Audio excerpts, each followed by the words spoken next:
A service of KIBMradio.com, the Internet's home for an all old-time radio.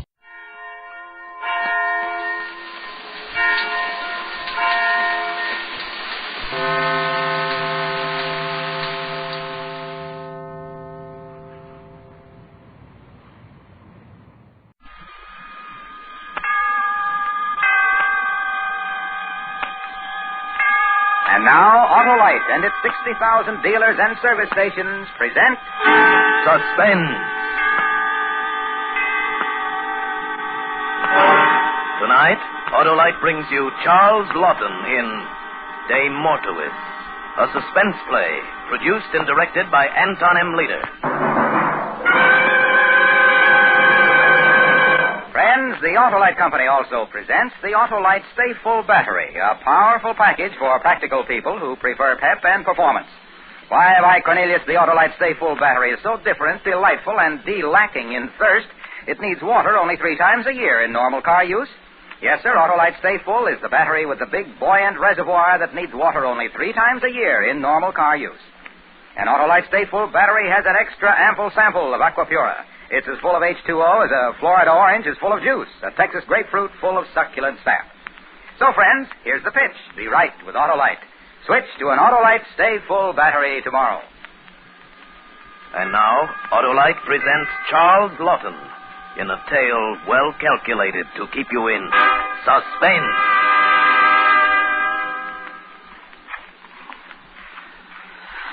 Now, a bit more there. A touch of smoothing in here. And that's a job well done. Not a bad job for the village medico. I don't think a mason could have done better. Until the concrete hardens, I better...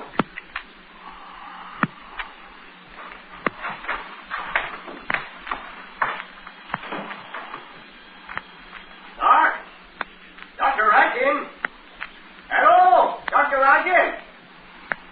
Yeah, looks like there's no one home. Must be someone here. Nobody goes out and leaves the house open. Oh, Dr. Wood, he's just faithful. Oh, we'd better give it up, George. You'd think Irene would be about. She ought to be. By the looks of things. But she's a baddie. I saw her again only last night with that commercial traveler. George. Doctor might be downstairs. The cellar door is open. Take it through it. Doctor. There you are. Didn't you hear us? I thought I heard someone. I wasn't sure. Well, we were going out after some partridge, and I thought you'd like to come along. We wouldn't have come in the house, only George thought that, seeing as the door was open and all, that someone was home. Aye. So we walked in, and then I saw the cellar door open, and down we came. Where's Irene? Irene?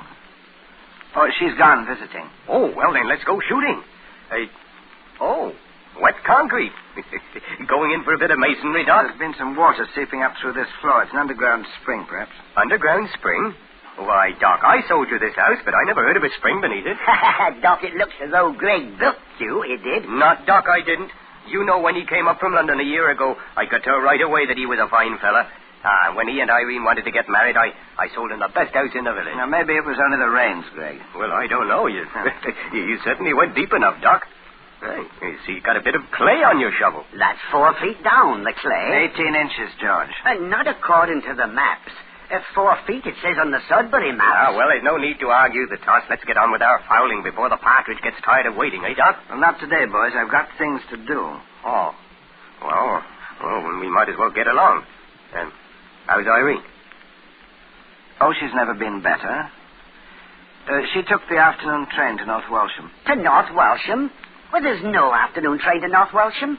No more than the clay is only 18 feet. Did I say North Walsham? I meant Norwich. Oh, you friends in Norwich, Doc? Mrs. Slater. She lived next door when Irene was just a child over on Victoria Cross. Slater? Next door to Irene? No. Oh, that was a long time ago, Greg. Oh, well, I've been in Sudbury all my life, and I've known Irene all my life. Never any Slaters on Victoria Cross. Right, George? Aye. I lived on Victoria Cross myself. Clay's 4 feet down there, same as here. Now, let's drop the whole thing. Maybe the woman married again, and that's why you don't recognize the name. Oh, well, maybe.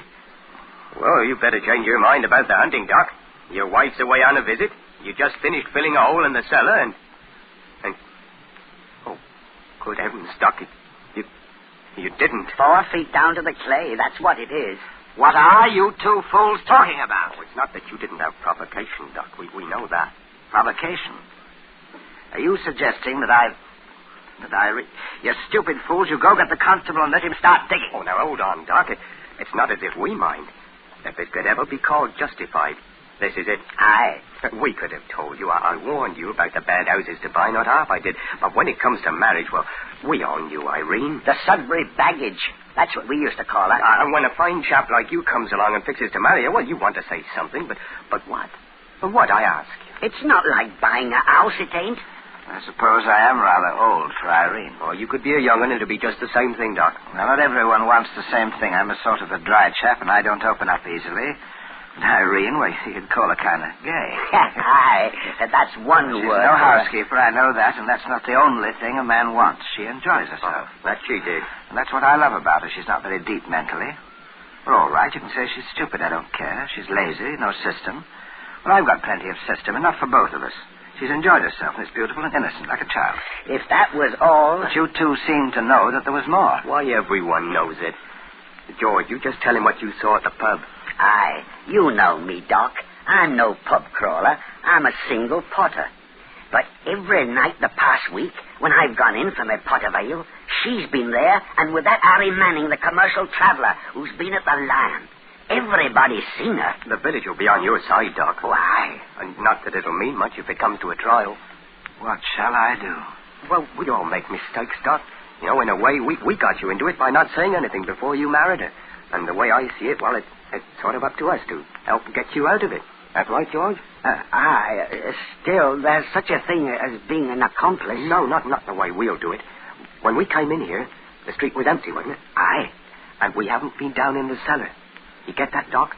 We shouted upstairs, but when you didn't answer, we went on after Partridge. We never came down in this cellar. I wish you hadn't. Now, all you have to do, Doc, is say that Irene went for a walk and never come back. And George and I'll say it we saw her driving away with this commercial traveller. What's his name, George? Harry Manning. He was paying his score at the Lion this morning, so I guess he's moving on. The whole village knows about him and Irene. So they'll believe that she might leave with him. Well, we'd better nip off now. We'll go out the back way. I'd cover up that first cement if I were you, Doc. Aye, and don't be telling folks the clay is only 18 inches down.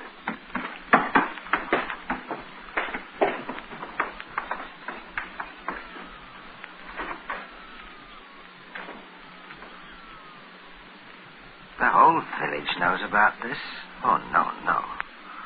Why did they have to come down here? Why can't they keep their mouths shut? Why tell the patient he has a cancer? Why? I'm back. I'm down here, Irene. Oh, can you beat it? I missed the train. Oh? Which way did you come back? I walked across the field. How do you think? It's quite far to the village. If you're driving to Colchester, maybe I can catch the train there. Maybe. Did you meet anyone coming back? Aren't you finished with that dirty job yet? No. No, I'm afraid that I shall have to take up this floor again. Come on down here, dear. I'll show you.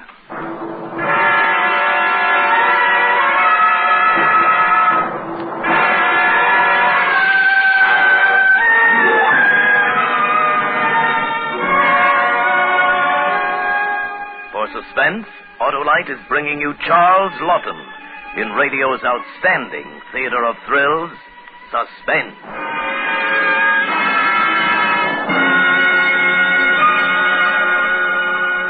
You know, Hap, during that bitter cold spell... Oh, no. Cold spell? Why, this is Southern California. I was in Montana, where zero is another name for prickly heat.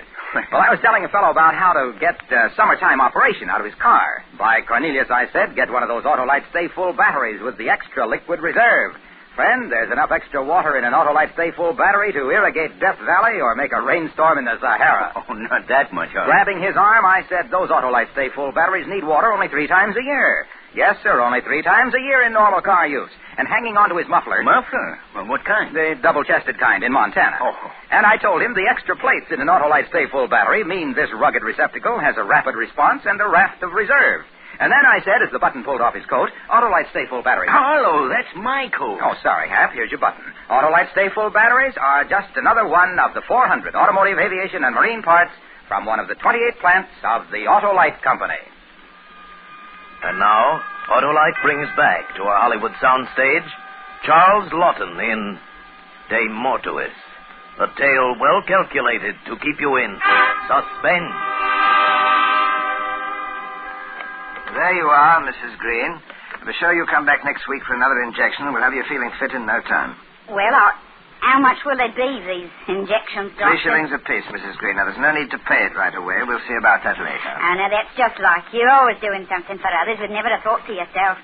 You know, Doctor, I was talking to Mrs. Fox about you only the other day. Oh, yes? It's no good, I says, for a man to be living alone. Say what you will about it. A year it is now since that, she left you. Good riddance it was. And it's time you was looking about. You mean to say it's really a year since Irene left? You know, the time seems much shorter than that. You know, it's not that we owe with divorce, Doctor. But if there was ever a man justified, you're that man. Justified, you said? You know, it's very odd how a word like that keeps being mentioned. Mrs. Green, I know that you mean well. I'd rather not talk about it, if you don't mind. Well, a body can't help thinking. Yes, I'm sure of that. Now, you come in again next week for your injection, and don't you forget. I won't do this, Doctor, and you think I will... Good day, Mrs. Green. Yes? You the doc. Yes, I'm Dr. Rankin. Won't you come in? Don't mind if I did. Now, what seems the trouble, Mr. Manning, Harry Manning. Harry Manning, your name seems familiar. Yeah, I dare say. I'm a commercial traveler. Most of the boys around the villages know me.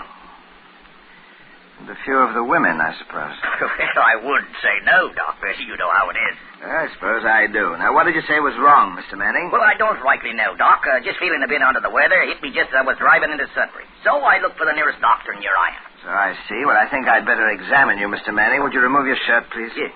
Have you been in Sudbury before, Mr. Manning? Yes. Once a year, Doc, as regular as the calendar. It's a fine little place. Did you say that you just arrived? You haven't checked in at the inn yet? You're my first stop, Doc. Like I said, I was feeling a bit under the weather, and I wanted to check up on it. You see, I wanted to look up an old friend here. I felt I'd better be feeling just right. Si, maybe you know her, Doc. A downy bit by the name of Irene. Irene? I don't believe I know her. What was her last name? Would you breathe a little deeper, please? You know, she never did tell me her last name. I got the idea she was hammered to proper. Hammered? Yeah, married. Didn't want her old man to know she was out seeing life. Oh, she was a real live chick and a neat one she was. I'm afraid that I never knew your Irene. Well, I can probably find her by asking down at the pub. They'll know her. No doubt. I imagine you're anxious to find her. You said it, Doc. As soon as you put me to rights, I'll sign in at the Lion and I'll pop around the pub. Of course. How long has it been since you've seen a doctor? Oh, 4 or 5 years. What you trying to tell me, Doc? I'm afraid, Mr. Manning, that your heart is not in the best of condition. Oh, are you trying to tell me that I'm going to pop off? You might live many years, Mr. Manning, but if I were you, I would avoid any sort of excitement. In the meantime, I'll give you something that will give you temporary relief. You wouldn't be kidding me, would you, Doc? Kidding, Mr. Manning? You know, pulling me leg? Not at all. You may put your shirt on, Mr. Manning. How long have I got, Doc? Give it to me straight. Well, that might be difficult to say, Mr. Manning. So many things must be considered in a case like yours. I would say that how long you live depends on the way that you follow my advice. Oh, I'll do anything you say, Doc. Fine. First of all, I want you to take this capsule. Here's some water. Oh, all right. How often do I take them, Doc? I think that one will fix you up for the time. If it doesn't, just come back. I'll give you another one. You mean that just one will do the trick? Say, that's great, Doc. How much do I owe you? 2 shillings. 2 shillings? Certainly reasonable enough. I thought it'd be at least a quid. Here you are. Thank you. With that medicine to fix you up, Mr. Manning, you should have no trouble at all finding your Irene.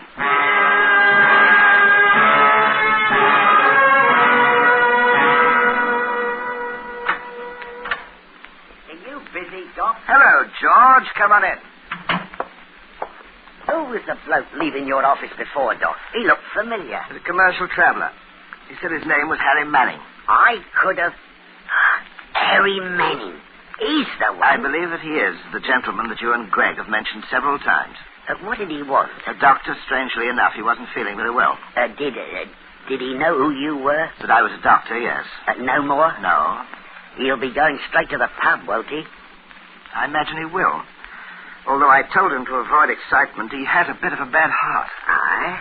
Now, what's wrong with you, George? Or is this a social call? A bit of both, Doc. We've been friends for a long time. Ever since I arrived in Sudbury, I suppose in a way you and Greg are the only friends I've had. That's what I've had in mind, I did. You see, Doc, I'm in a spot of trouble, and I thought you might want to give me a hand. Gladly if I can. What's the trouble, George? Well, money troubles, Doc. I have a lot of bills that must be paid. If you're talking about my bill, George, you should know that I won't press you. Oh, I wasn't worrying about that. The truth is, Doctor, I need about 100 quid. Yikes. £100. And I was thinking maybe you might loan it to me. I would if I had it, George, but you know that I'm not one of those Harley Street touts. My patients pay 2 or 3 shillings. When they can pay. You could raise it, maybe. Perhaps, but I think that you could find a loan easier than I could, George. You've lived around here all your life. Aye, and I know what I know. It's 4 feet down to the clay. That's what it is. I see. You,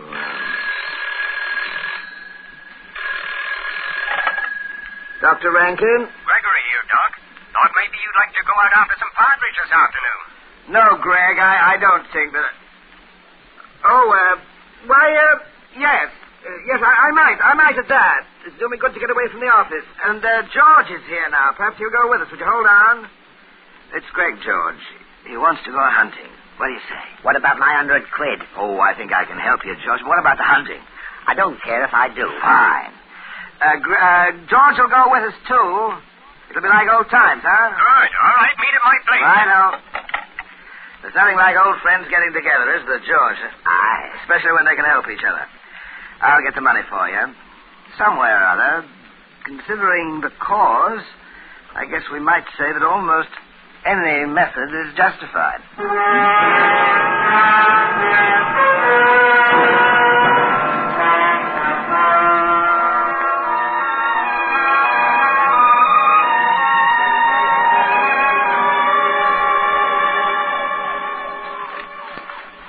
Heel, boy. Well, there's a bit of a chill today. Could mean a good bag. You and George must have gotten chilled waiting for me. I'm sorry I was a bit late. Oh, well, couldn't be helped. What was the call? Commercial traveler. He had a heart attack on the street.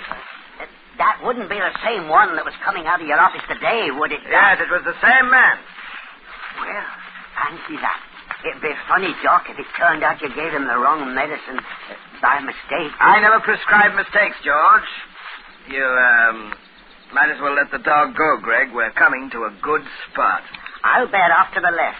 You two can keep to the right. All right, boy. Flush 'em. I'll lay you a quid, I bet more than I do. Done, George. Hey, Doctor, George seemed a little nervy today, like he had the wind up about something. You got an idea what's wrong? No, he seemed all right when he was at my office earlier. Hey, look, the dog struck a point. Ah, that he has. I'll swing to the right, Greg. That way we'll have them between George and myself.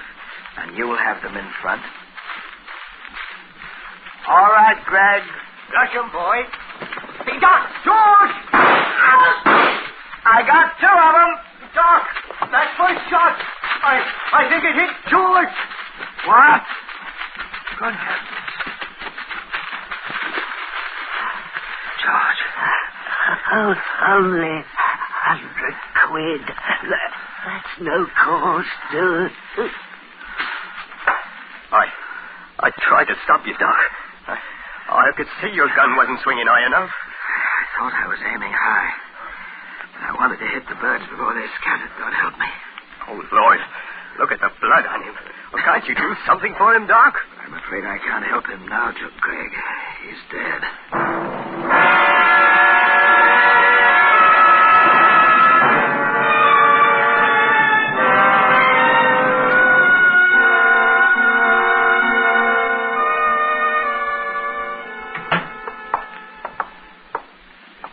Sit down, Greg. I'll fix some drinks. He was no more than 30 feet away. Just standing there waiting for the birds to flush. I should have seen him. Was that what you meant, George? No, I didn't say that, Doc. No, I was just thinking. Yes, I know how it is. Here's your drink. Thanks. No, I just couldn't drink. Not yet. Doc, I want to ask you something. Of course. What is it, Greg? That commercial traveler who had the heart attack, the one that George mentioned, was his name Harry Manning? I believe it was, now that you mention it. It was something like that. Oh, I see. Doc, why don't you leave Sudbury? Go to some other village. England's full of quiet little villages where a doctor can build up a good practice. But I already live in such a village, Greg. I like Sudbury, and I have certain plans. But, Doc, it may be dangerous for you if you stay. Are you threatening me, Greg? No, of course not. Only A man, especially at my age, can't simply pick himself up and start all over again. I've spent a great deal here, not only of money, but of myself. I like this place and its people, most of them. I know, Doc. I understand, but... As for the danger, I believe that I can take care of that. Do you remember my cellar, Greg? Your cellar? What about Well, it? it's hardly a cellar now. I've turned it into a research laboratory. It's full of the best equipment. Come on, I'll show you. Oh, no, not now, Doc. Some other Now, time. Greg, you're my friend, my only friend now that George is gone. I want you to see it. No, Doc, Now, come on, Greg. Go ahead, Greg.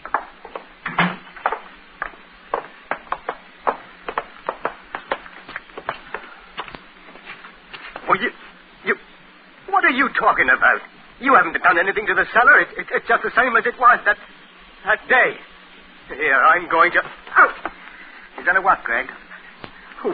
What did you do?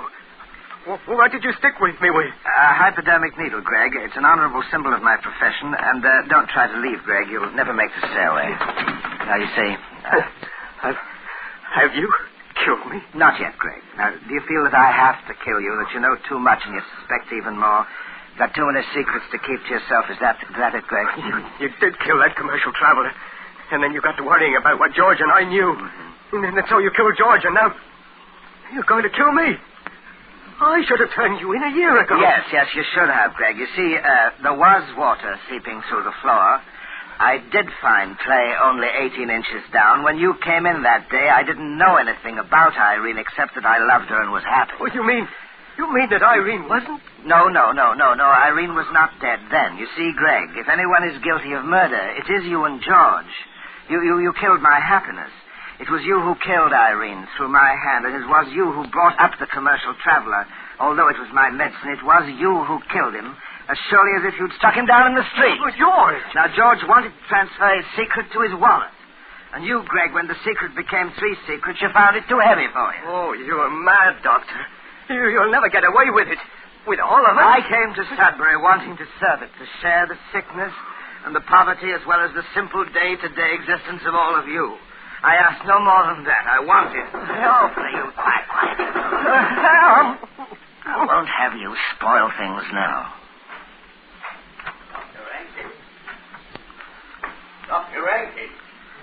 Well, he's here. There's no doubt about it. The door was open. Unless he went out on a hurry call. Dr. Rankin, it's Constable Saunders. Guess he is out. There's no great hurry on this anyway, Constable. Why don't I come back in the morning? All right.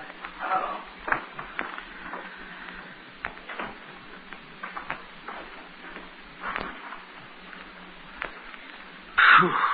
Well, that's all right indeed.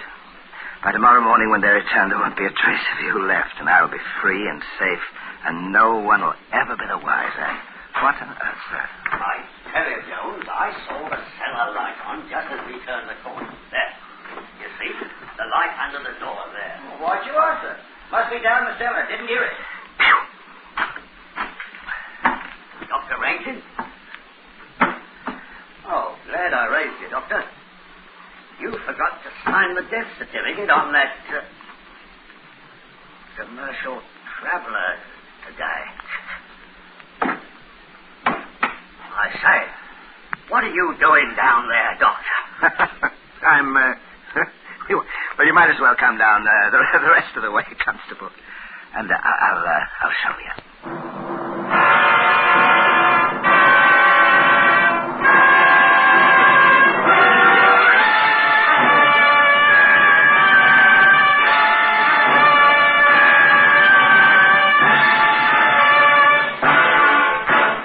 Thank you, Charles Lawton, for a splendid performance. Say, Harlow, before Charles Lawton returns, won't you tell everyone the advice you have for them? All right, Hap. Friends, get a dandy, dynamic, dependable Autolite Stay Full battery with an extra water reserve. It's power-packed for pep and performance in sun, snow, sleet, or suspense. You forgot another S, Arlo. Service. Service indeed, Hap, and that reminds me, Autolite makes complete electrical systems for many makes of America's finest cars. Generators, batteries, starting motors, coils, distributors, all ignition engineered to meet the highest standards of leading automotive engineers. So, folks, tomorrow's the day to treat your car to an expert motor tune-up. Visit your local Autolite service station listed in your classified telephone directory, or the dealer who sells your make of car, and be sure to specify original factory parts, the lifeline of your car. Always remember, Autolite means batteries. Stay full batteries. Autolite means spark plugs. Ignition-engineered resistor spark plugs. Autolite means ignition systems. The lifeline of your car.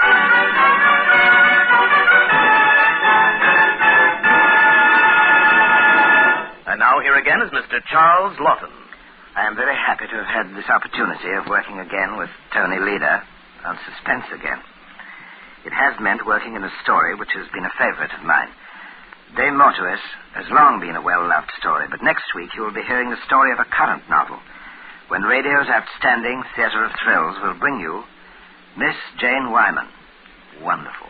In a special adaptation of Pat McGurr's Catch Me If You Can. Another gripping study in Suspense.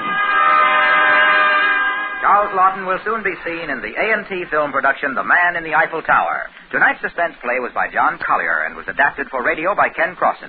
Music was composed by Lucien Moraweck and conducted by Lud Gluskin. The entire production was under the direction of Anton M. Leader. In the coming weeks, Suspense will present such stars as James Mason, Van Heflin, Jimmy Stewart, and many others. Make it a point to listen each Thursday to Suspense, radio's outstanding theater of thrills. And remember, next Thursday, hear Miss Jane Wyman in Catch Me If You Can.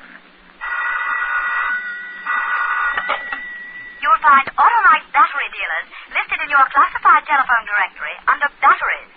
You're right with Autolite. This is CBS, the Columbia Broadcasting System.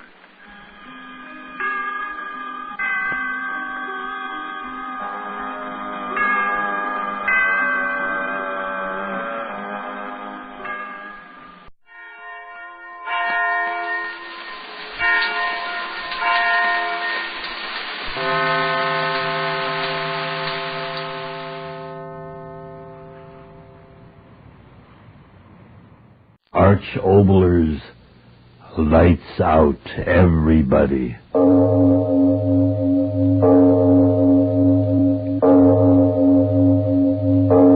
It is later than you think.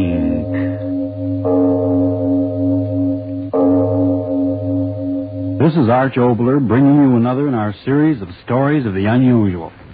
And once again we caution you, these lights-out stories are definitely not for the timid soul.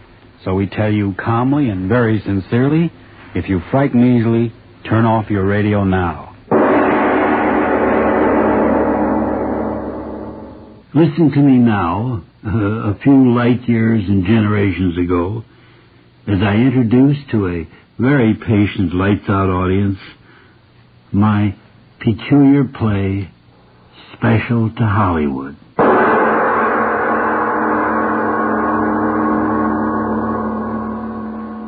Most of you have heard of the new-style Hollywood premiere where airplanes full of Hollywood celebrities fly to some town for the first showing of their new picture. The stars in the movie are displayed in a furious burst of glory, and then they rush back to Hollywood again to start their next super epic. Well, tonight let's tell you about the road back from one of these premiere excursions.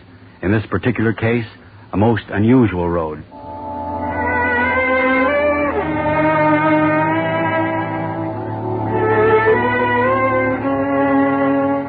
The scene? A transport airplane moving through the sky at high speed. A very pompous-looking individual stands talking to the pilot.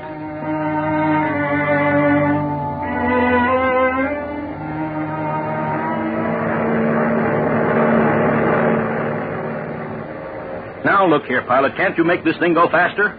Sorry, what'd you say? Take those infernal earphones or whatever they are off your head and listen to me. I said, can't you make this thing go faster? 150 miles an hour isn't exactly walking, mister. Now, don't get impertinent. I chartered this special plane for speed, you understand? Speed, not to just go dawdling along through air. I'll tell him about it when he comes in. Now, look here. Do you realize who you're talking to? Look here, mister. I'll be the first to admit you're a big shot, but when you're bucking a 50-mile wind and still making 150 miles an hour, believe me, that's pretty good. Why, Now, why don't you go back in the cabin and sit down and enjoy yourself like a good fella? No, look here. You can't tell me what to do. You can't... Mark, come here. Mark, I'm talking to you. Coming, darling, coming. Well, for Pete's sake, Mark, where have you been? Do I have to spit along every time I want to talk to you? All right, darling, all right. I'm here. You tell him to hurry up? Yes, everything's taken care of. Yeah, that's what you said. MC-19 calling Glendale. MC-19 calling Glendale. Well, Hello, Joe.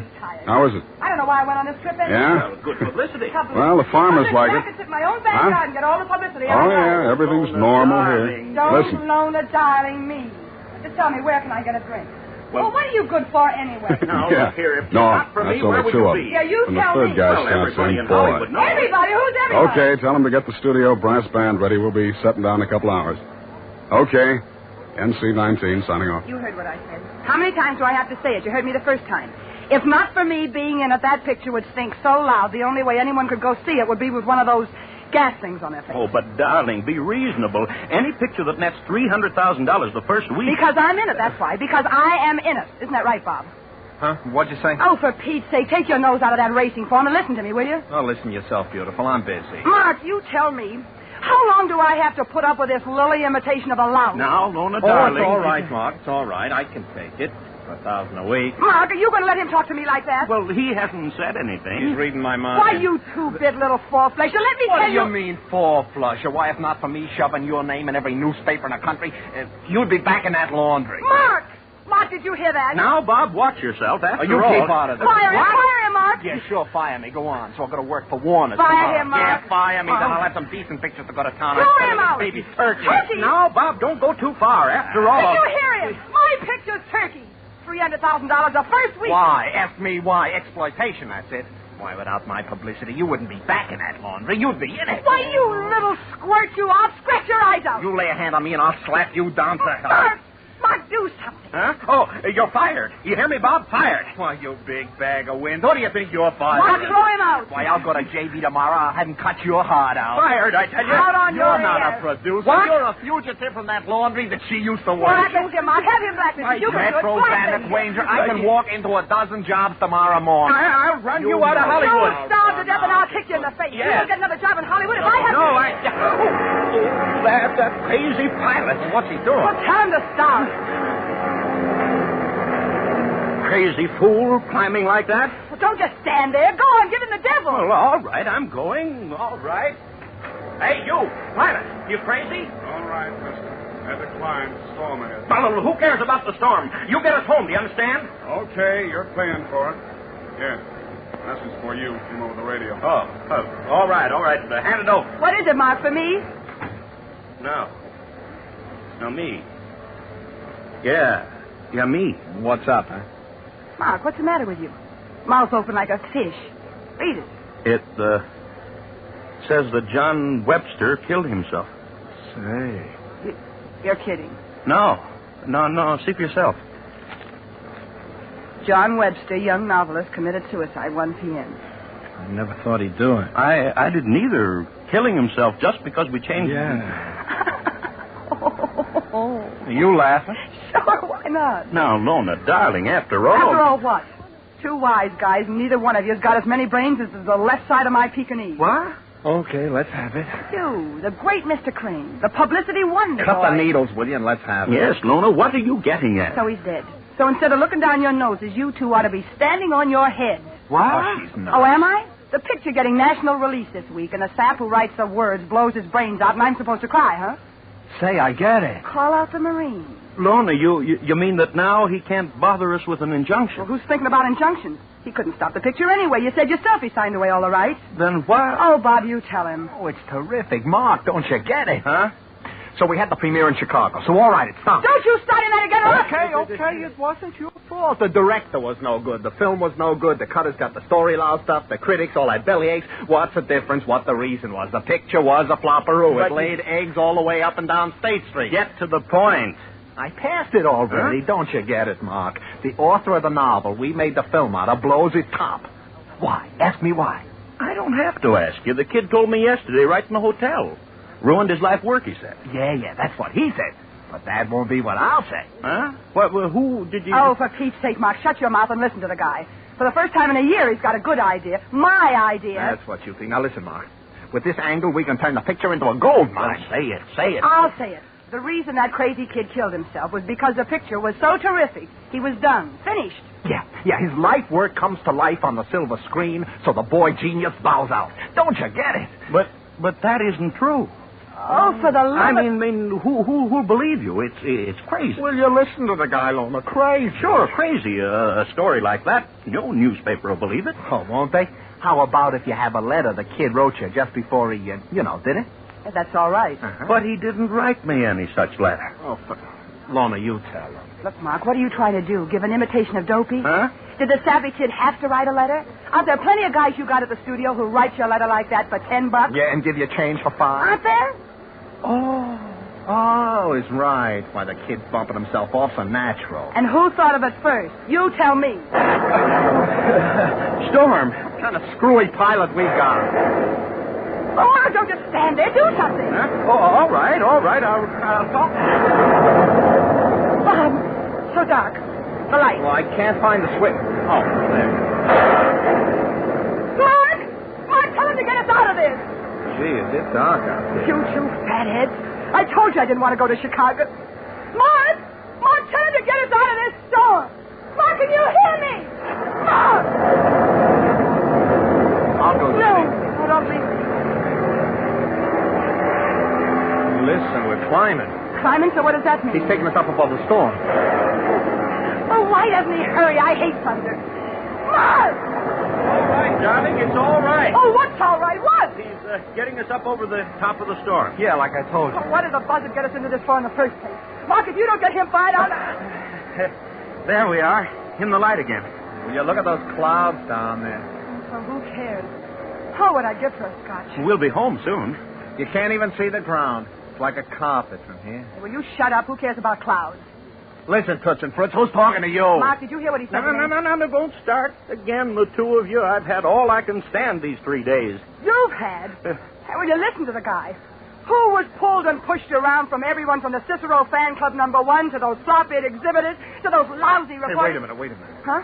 What's the matter? I got an idea. Now, listen. That screwy author. When we land, I'll have a wire sent. We'll have the body sent to the coast and bury him at the studio's expense. Huh? Yeah, sort of a state funeral for the author of Lorna Douglas's greatest vehicle. That's all right. Oh, I don't know. Maybe they won't... Who won't? The kid didn't have anybody, so we'll do the honors, see? Special car all across the country. Make every news service in the world. Oh, I don't know. Morbid. You know, morbid. I don't know. Yeah, that's the trouble. You don't know. The first good idea this Lily's had. Now, wait a minute. And you start getting artistic or something. Now, let me tell you. Hey, what's the matter with you? Hey, Mark, I'm talking to you. Listen. Huh? What? Bob, you... What's the matter with you two? Engines. Huh? The engine, it stopped. So what? We're landing. What's the matter with you two saps? Shut off the engine because we're landing. No. Pilot, what's the matter? Pilot, what's happened? I don't know. What is it? What's happened? What is this? Mark, what did he chase off for? What's the matter? We are landing, aren't we? What did he get so excited about? The engine stopped. Hey, will you stop saying that? So what? We're not due in for an hour yet. Something's wrong. Pilot, what's the matter? Pilot. Lona, wait. Lona! What's the big idea? Well, what kind of a pilot are you? No, let me talk to her. Listen, you what's the matter? Shut up! We're not landing, see? We're not landing. But the engine... Yeah, they stopped. We must be landing. Of course we have must to be be landing. landing. Shut up, blast you, shut up! You can't talk to her that way. Stop him. Yeah, who do you think you're talking to? Fools, will you shut up? Now, look. Look, I tell you. What? The indicator, airspeed indicator. Huh? We're not falling. Mark, what's he saying? Listen, I'm telling you, we're not falling. Engine's dead and we're not falling. You fools, what are you looking at me like that for? Don't you understand? We're hanging. Just hanging in the air.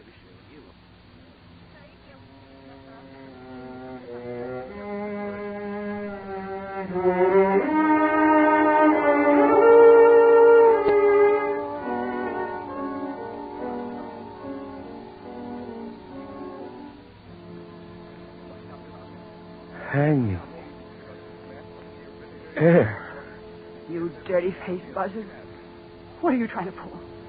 What are you trying to pull? Not dead. Just hanging in air. Hanging. Air. Listen, the three of you. I've been around. They pulled all kinds of fancy tricks on me. Well, if this is a gag, I don't like it. Do you hear me? I don't like it. Now get me down out of here. Bob. Bob. He's passed out. Come on. Back in the cabin. Let us sit down. Mr. Markham, you too. Bob, He'll be all right. Come on. Hanging. In air. This is a gag, isn't it? Tell me, isn't it? We're moving. Oh, we've got to be moving. Oh, blast you, Tom! Lady, my arm. Cut it out, will you? Well, then tell me what's happening. What? Bob passed out. Mark looking like his mouth. You've got to talk. You've got to tell me. We are moving, aren't we? No. You liar. You dirty liar. We are. We are. Stop it. Look. Down there. You dirty liar. Trying to scare me. Look. See on the clouds down there? Our shadows standing still. We're not moving. Get that through your head. We're hanging in space, I tell you.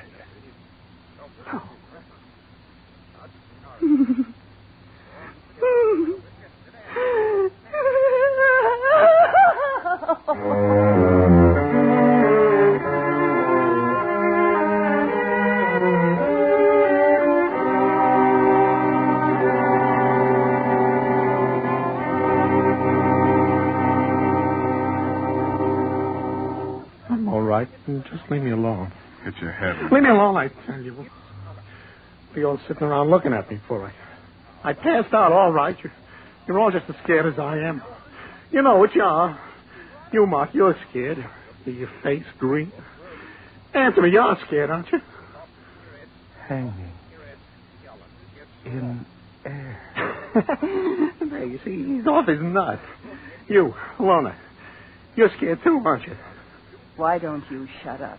Pilot, you're scared green too, aren't you? Let me alone, you.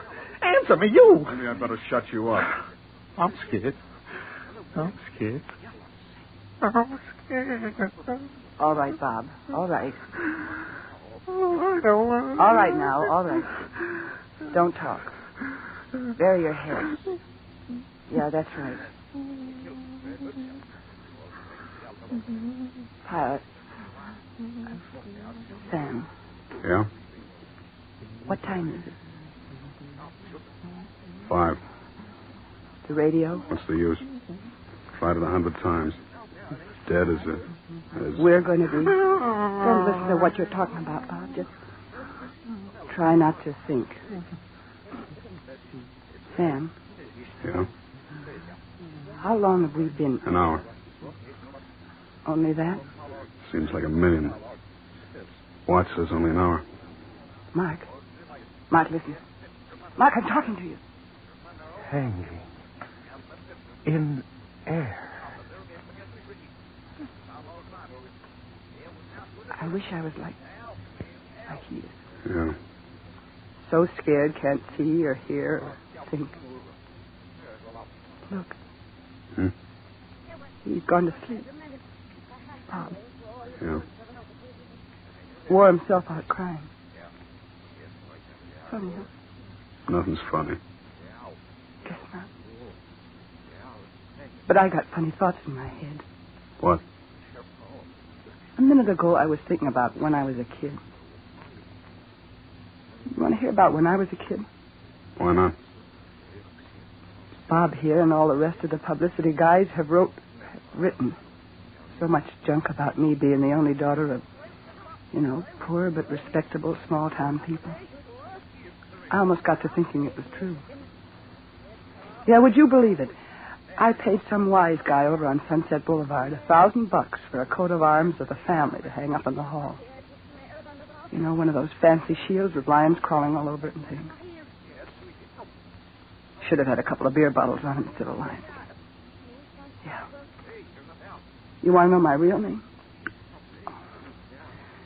What's the difference? Beer bottles, yeah. Beer bottles and the smell of the laundry coming up the air shaft and a lot of dirt. That's what I remember from when I was a kid. Sam? Yeah? I just wanted to hear you talk. What was I talking about? Oh, yeah. I was thinking something funny about when I was a kid.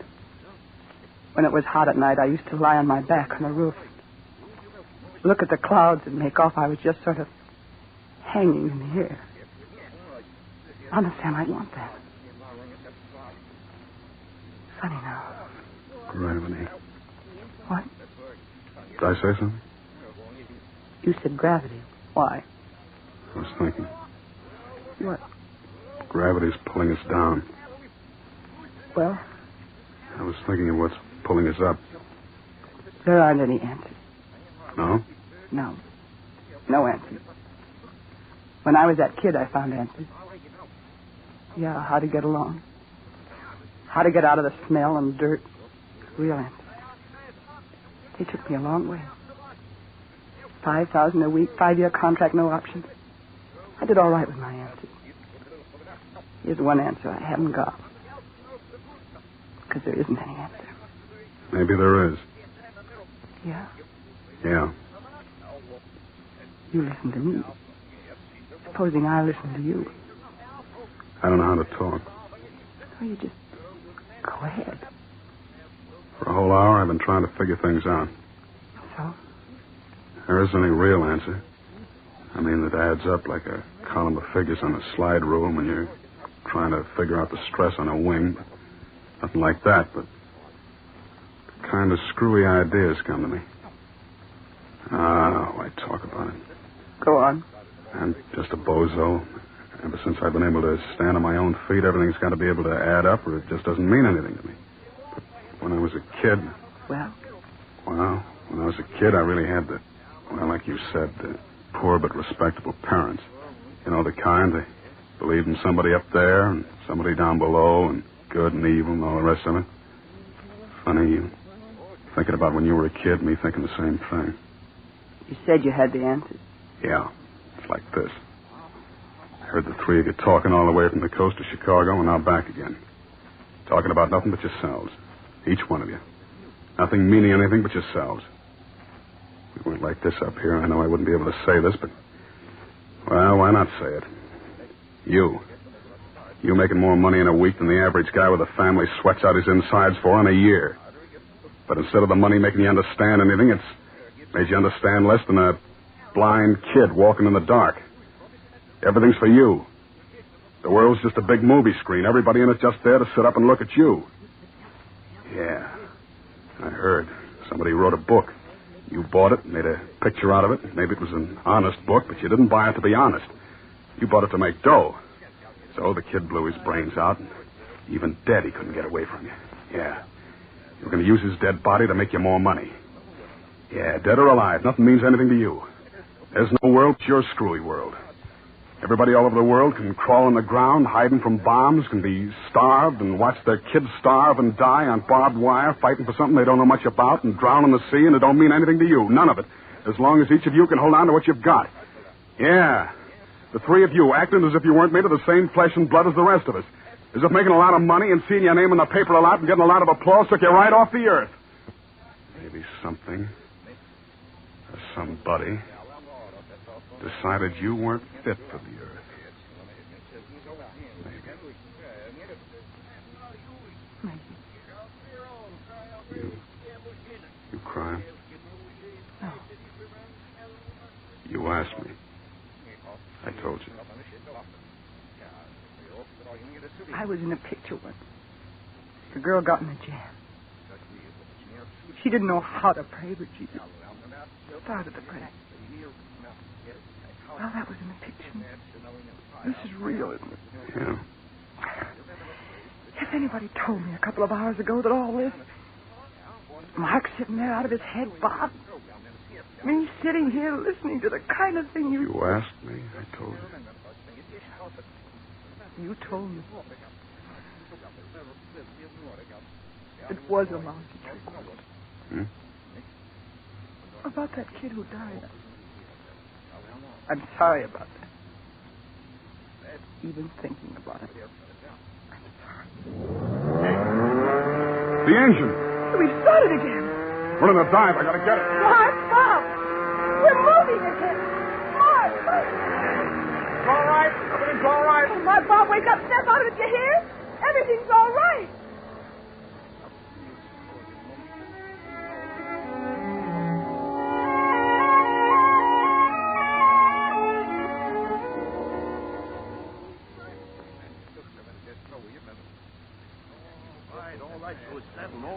Sure, it's settled. I know my publicity. A thing like this isn't good. It's bad. I'm not arguing with you. All right. Spread a screwy thing like this, and every reporter in the country be holding his nose. It's too screwy, that's all. For heaven's sake, will you stop talking about it? For the last hour, my head's starting to go around. It's forgotten. Finished. So whatever it was, we'll forget. On the way. That pilot. You talk to him? Sure. He won't talk. He wants to eat, don't he? So he won't talk. Got everything fixed, huh? Well, prima donna's talking again. Now, Lona, you understand. Nobody's going to know about this. Like Bob says, crazy publicity is bad publicity, and this all was crazy, wasn't it? I'll say. Hey, look, we're over the airport. Good. Drink. Do I need a drink? Bathtub full. I'm going to swim in it. A terrible experience, terrible, but all's well that ends well, eh, Lona? A terrible experience, but now finished. Everything's just the same, eh, Lona? Everything's just the same. I wonder.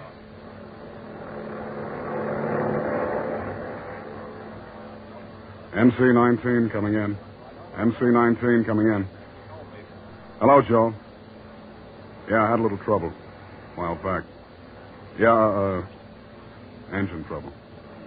Yeah. Everything's back to normal now. Yeah. Everybody okay? Everything just the same. I wonder.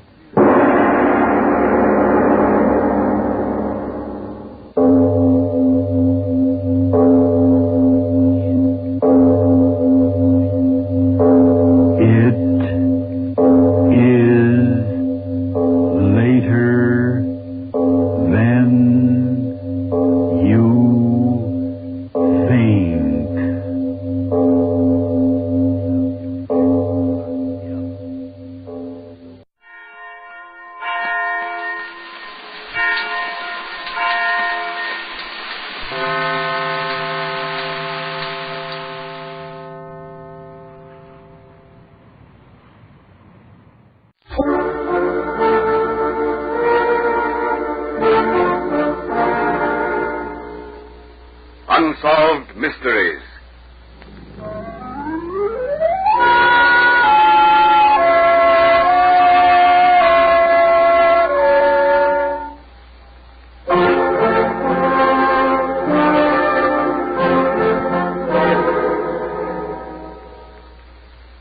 Murder most foul, as in the best it is, but this most foul, strange and unnatural.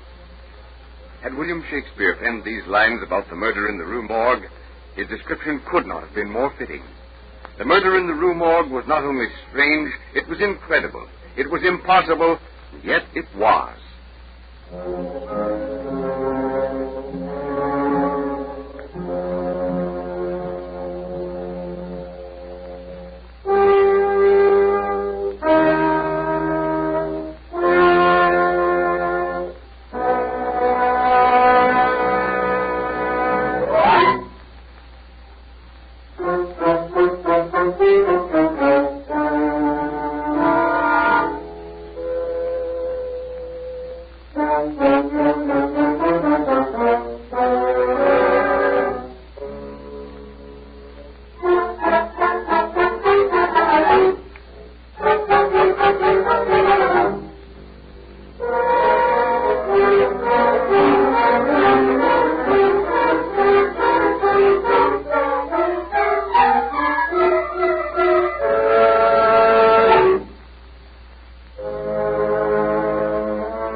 Paris of the bright lights, the boulevards, the cafes, and the theaters, but that Paris of dark, narrow, crooked streets.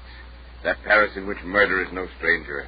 That Paris where the wrong glance, the carelessly spoken word is answered by the knife thrust, and the offender is found cold and stark, staring with glassy eyes at a waning moon. 2 o'clock in the morning. Mademoiselle Rose Delacour turns into La Rue Morgue. The guttering street lamp shows her lithe of figure, pretty of face, a demoiselle of the boulevards. She stops at her apartment, number 16, and rings the bell. Nicolas, who is it? Rose. You are very late, Rose. And very tired. Oh, my Paris is not what it was. No young gentleman to buy you dinner, eh? You have guessed it the first time.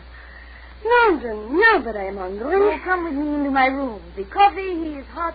The bread stale, perhaps, but not too stale. Rose, qu'est-ce que c'est? Why do you not go to the country away from all this? Me to the country? I cannot live without my Paris. The laughter, the song, the theaters, the cafés, the boulevards. Oh, no, c'est impossible. No one call upon me today. Not one single person, ma chérie, not one. Come, petite. Drink the coffee and then to sleep. Tomorrow may be brighter. You have been very good to me. I will do as you say. I will go to bed, but not to sleep. No, not to sleep.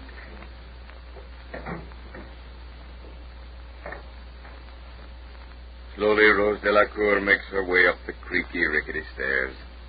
5 flights of them, with the rotted, worm-eaten banister giving under her touch as she pulls herself wearily onward. Her own room at last. The heavy door groans as she opens it, closes it. The rasping of the lock as she turns the key. The dull click of the bolts, top and bottom of the door as she forces them home.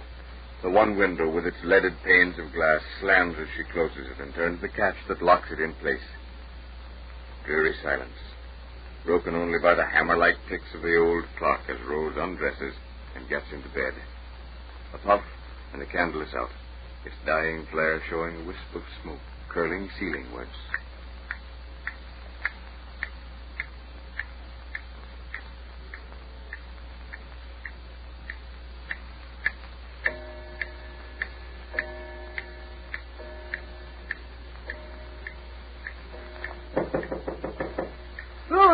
Rose, get up, my chérie. It is 10 o'clock. I have the coffee and the rolls. Rose. What is it, Madame Dufresne? There is something wrong, I know it. Rose, she does not answer me. Or perhaps it is that she is tired and sleeps. No, it is not that on you, but I am afraid. Call the police quickly. Call them. Police! Come down! Rose, answer me. Speak to me. It is Suzanne Dufresne. Oh, what is the use? She is dead. I know it. Oh. What is the trouble, madame? Oh, no, Rose, she does not answer me. Here, let me knock on the door. No answer. Shall we break down the door, mon lieutenant? You cannot break down that door without an axe. Oh, Pierre. Yes, mon lieutenant. Bring an axe in case it is that we cannot break down the door. At once, mon lieutenant. At once, everybody. Now, Jacques, we will together throw our weight against the door. Ready? 1, 2, 3. As I said, without the axe, you can do nothing. Here, mon lieutenant. This is the biggest axe in the cellar. Give it here. Stand back. There is a bolt at the top and another door at the bottom. A little more down, Jacques. I found it. I shall reach the bolt.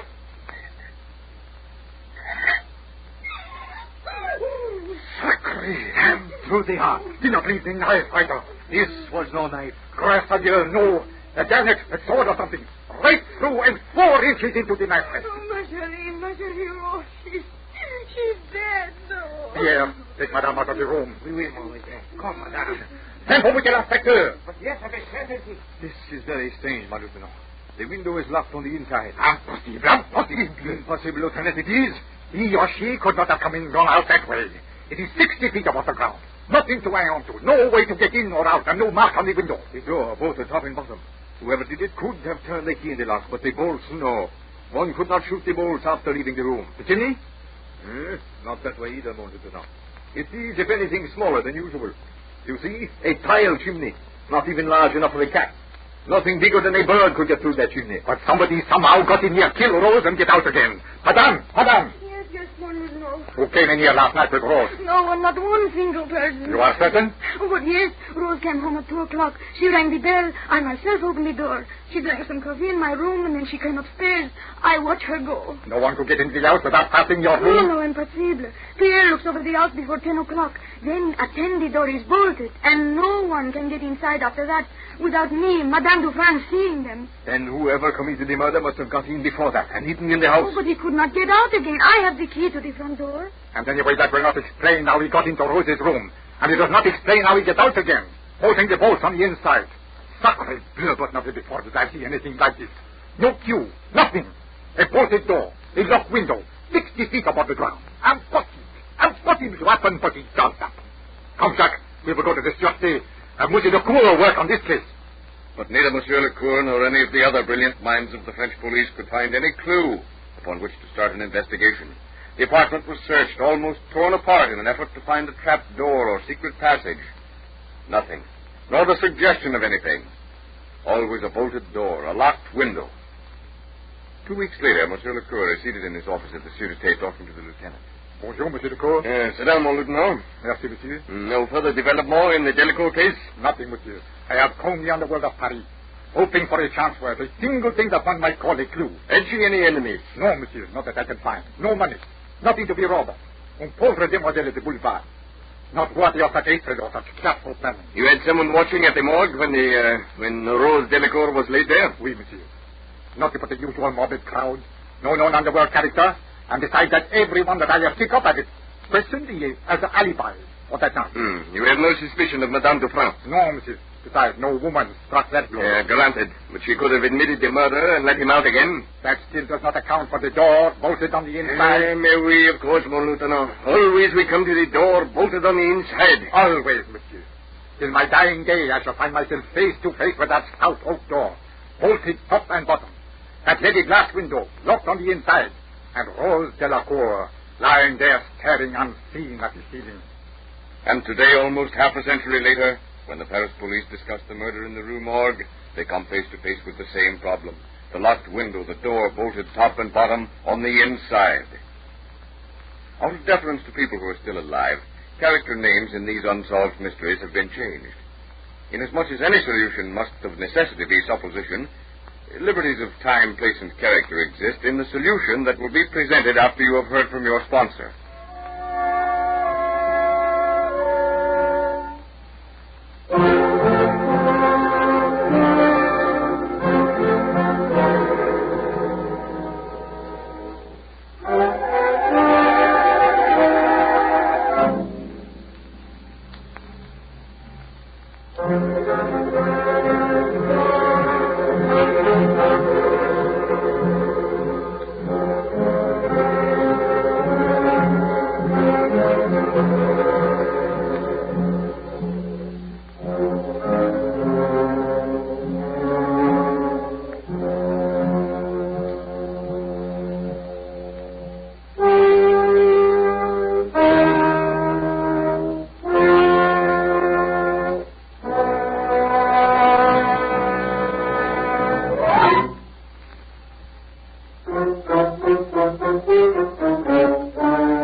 Ladies and gentlemen, the solution for which you have been waiting. Tell me, Monsieur Lecour, have you no idea after all these years as to how the murder of Rose Delacour was perpetrated? Marie, because I think I have a possible solution. Indeed? You must understand, monsieur, that at the time of the murders in the Rue Morgue, the chimney sweep was a familiar figure on the rooftops and among the chimney pots of Paris. Chimney sweep, monsieur? Marie, the chimney sweep cleaned the chimneys of Paris by lowering a round brush on a piece of rope or a pole made of many pieces of wood fitted together. I understand. You understand, monsieur, that I have no idea who the murderer might be, but I think I know how he committed the crime. These murderers realized that a chimney sweep would hardly be noticed on the roof of Rose Delacour's apartment. I can see him donning his disguise, an old soot-grimed suit, carrying his bag of paraphernalia. But hidden in that bag was a French bayonet. I can hear him as he creeps over the tiles, muttering to himself. It is easy the way I have planned it. It cannot fail. I lower these two hooks on the two lengths of string. Now I lower the bayonet. Then I will go to Rose Delacour's room. I will hide under the bed. And when she is fast asleep, I kill her. In a few moments I fix the hook to the door and the strings to the bolts. It is so simple. When I return to the roof, I pull the two strings and voila, the bolts, they are closed. I pull the string and the hooks of the chimney. And yes, I must not forget. The third string, I pull him too, because on that I have the bayonet. How they will puzzle over the mystery, these French police. And puzzle they did, these French police, and with them the rest of the world. Edgar Allan Poe wrote his solution, but Poe was writing fiction, and so in order to give legitimate literary punch to his denouement, he ignored the fact that the chimney was too small for even the tiniest monkey, let alone an ape, to get through.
Signal Oil Program.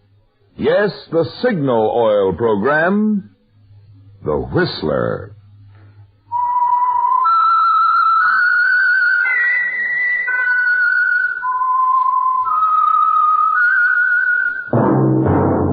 That whistle is your signal for the Signal Oil Program, The Whistler.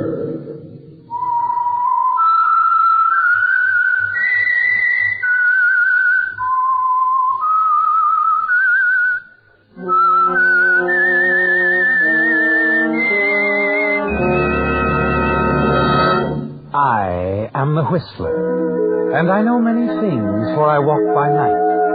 I know many strange tales, hidden in the hearts of men and women who have stepped into the shadows. Yes, I know the nameless terrors of which they dare not speak. Friends, here's some exciting news. The latest Hooper ratings show that in the last 2 months, the listening audience of The Whistler has increased by more than 50%. Yes, sir, 50%. And even before this increase, The Whistler was rated tops in popularity for a longer period of time than any other West Coast program in radio history. What do we at Signal Oil think about this? Well, naturally, we think it's wonderful. And we want to say thanks to our regular audience and welcome to all you new listeners. And remember, friends, Signal gasoline is tops, too. And now the Whistler's strange story. Last Curtain. The company's engagement at the Opera House in Los Angeles had 2 weeks to run. But Oriane Donati, whose beautiful voice was largely responsible for the success of the tour, had other things on her mind. Oriane was no longer thrilled by the curtain going up. She was not new to the music world. And moreover, when she allowed herself, She could feel the years inside. She didn't allow this often, of course, and certainly it was not being displayed at the moment. With Charles beside her, quietly reassuring him, Oriane found it a simple matter to face the anger of the impresario, Giulio Cassini. Have you lost your mind, Oriane? You cannot just tear up a contract. I'm protected by the law. Law. There is only one law I recognize. I do as I please. And I will not desert my Charles. And why should you, my dear? Do marry Charles, but remain with us for the season at least. Please, cara It is mia. impossible. Charles will not hear of it. We are both desperately in love. Am I right, my darling? Yes, you're quite right, Oriane. Oriane, please, Sorry, reconsider. Julio, my mind is quite made up. Come, Charles. Let's go someplace where we can be alone. By all means.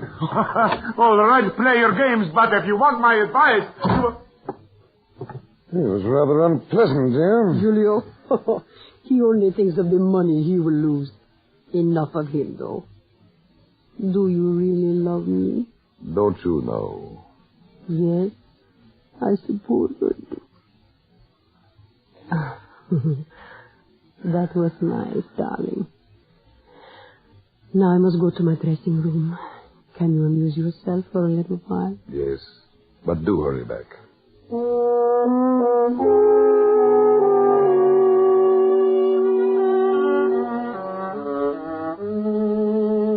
Yes, Oriane. At this point in your career, in your life, the most important thing is Charles and your love for him. You're thinking about this, aren't you, as you sit down before the mirror in your dressing room? Mama. What, Mama? Oh, Felice. How often have I told you not to call me Mama? Oh, Mama. What am I going to do with you? Oh, tell me. How are you coming along with your voice? Very well. Professor Gresby is pleased with my progress. What are you up to now? I've just finished Faust. Time to take up Martha next. Oh, Martha, lovely. You know Mr. Cassini has great hope for your future. Do you enjoy your work in the chorus, darling? Very much. But, Mama, how long must this pretense go on? Now, Felice, my baby, it will be over sooner than you think. I am going to be married. Married? Yes, cara mia, to a very fine, handsome, rich man. We shall all three of us be very happy. Oh, Mama, when? Soon, Felice, very soon. Now, child. Yes? 8,000 patrons, my lady, but if you have the time, I should like a word with you. I am very busy, Peppo. But, young lady, you run along now. I hope the advice I have given you will help you to amount to something. Oh, it will, Madame Donati. And thank you.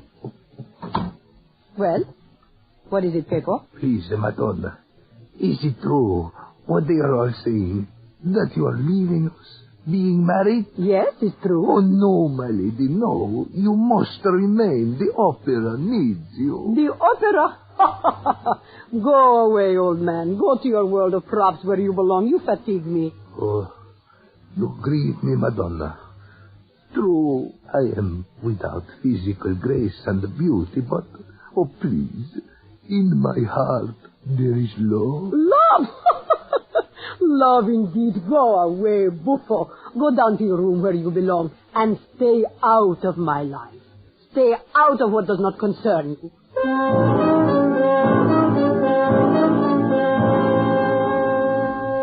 Peppo doesn't really annoy you, does he, Oriane? He only amuses you. But you're genuinely disturbed about your daughter Felice, because you haven't mentioned her to Charles, have you? Somehow the opportunity has never been right. But you know there'll be plenty of time for that after you're married. And his love for you will make him understand anything. The following morning, Giulio sends for you, and he seems in a strangely happy mood when you enter his office. Oriane, come in, come in. Where are the papers? Canceling my contract? On the desk, my dear. There's 6 copies. The sooner you sign them, the sooner you can start preparing for the great day. You do not want me to perform tomorrow night? Oh, not necessary at all, cara mia. Now, if you just sign the papers... Giulio. Yes? Tell me, how is it that this morning you seem so agreeable? Only yesterday you were tearing out your hair, shouting you were ruined. I have had a change of heart. I know about love. I know it cannot wait. I thought it over. After all, who am I to oppose Cupid, huh? Julio, you are lying. What has happened? All right, you ask. This morning, Madame Brock signed with us. Kitty Brock? You signed her before you cancel my contract? Yes, and I hear the paper, 6 copies signed at the bottom. I signed nothing. Good day, Julio. Wait, Orion, we must discuss this, please. There is nothing to discuss.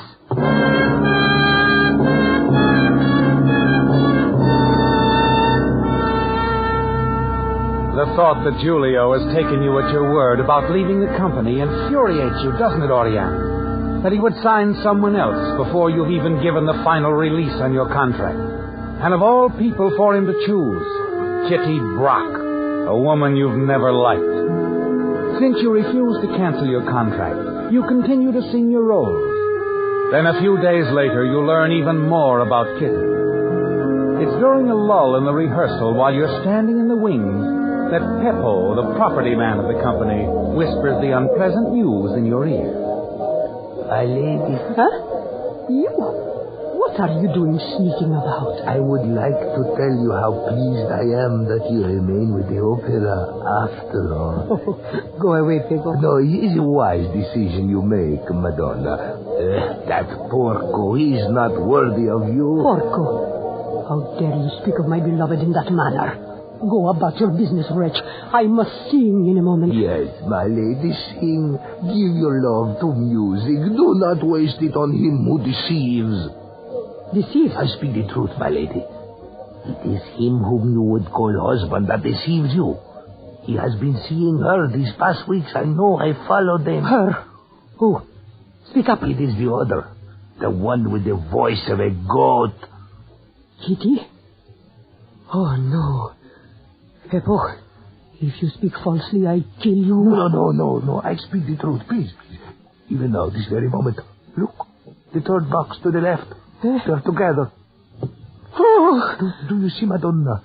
They are not looking down at the opera. No, indeed. They look into each other's eyes. No. They are in love. Oh, is it her design to make me out a fool? To take all that is mine? No. Oh, no, I shall not let her do that.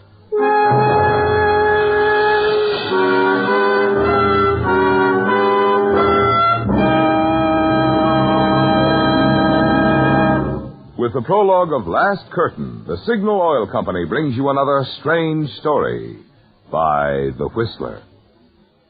But just for a moment, let's suppose this were a quiz show, and you were asked, what gasoline is known as the Go Farther gasoline? What would your answer be? Well, if you've lived out west any length of time, you know that from Canada to Mexico, Signal is famous as the Go Farther gasoline. Now, naturally, we're mighty proud of Signal's good mileage, but even more so, we're proud of what makes such mileage possible. The extra efficiency today's Signal gasoline coaxes from your motor. Because when your motor runs more efficiently, you also enjoy quicker starting, faster pickup, and smoother power, the things that make driving more fun. That's why folks who want superior performance, as well as those who insist on mileage, are both switching to Signal. They've discovered that to get the tops in gasoline quality, there are just two things to remember. One, in gasoline it takes extra quality to go farther. And two, Signal is the famous Go Farther gasoline. And now, back to the Whistler.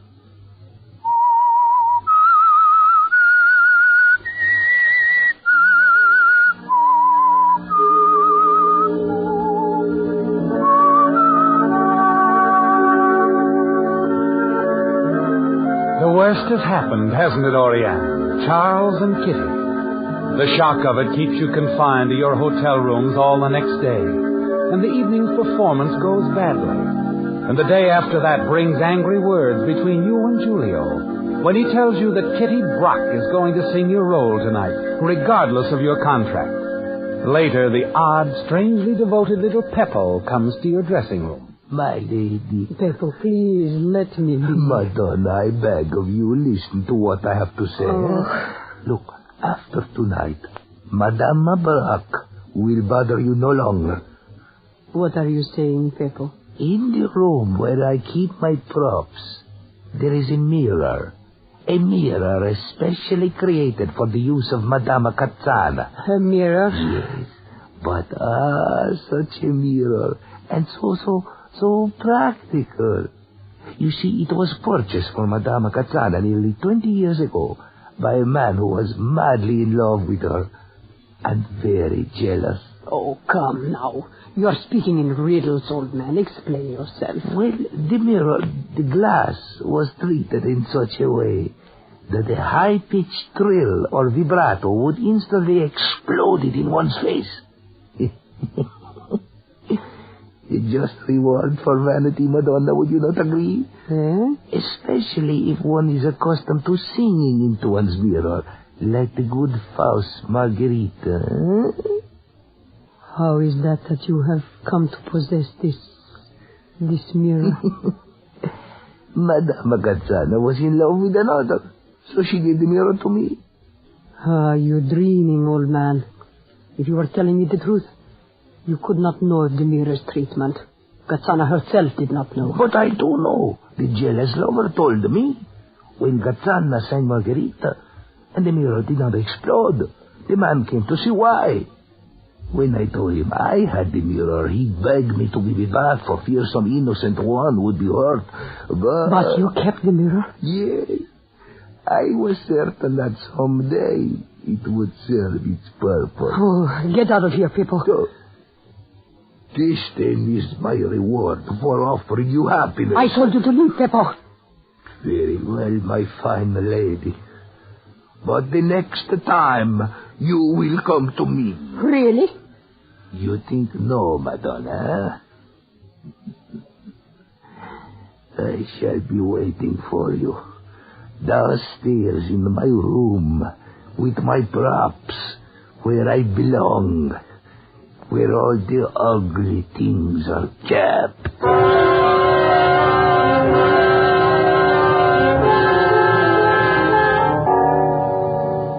You know in your heart there is only hatred for Kitty Brock, don't you, Oriana? And you wonder why you failed to take advantage of Peppo's offer. The more you think about it, the more you're certain Peppo told you the truth. The principle of shattering glass by vibration has been known for more than a century. And now you've sent him away, the only one who could help you. As you leave your dressing room and start down the circular stairway... Oriana! Oh, Charles. Oriana, where have you been? I've tried to reach you. Charles, you have to excuse me now. I must see Julio. Oh, wait, it's important. I have something to say to you. Well, all right, but do hurry. I hardly know how to begin. It's rather difficult to... Charles, what is it? Oriana, I must ask you to release me from my promise. Release you? Oriana, please don't hate me. So it's true. The Brock woman, is it? Yes. Yes, it happened all at once. It was sudden, overwhelming. Neither of us could help it. Oh, Charles, you fool! Wait.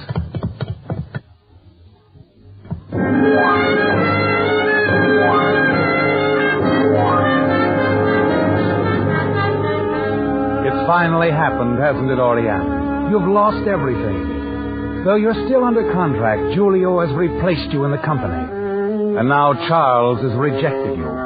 You walk backstage behind the lofty proscenium as though lost in a dream.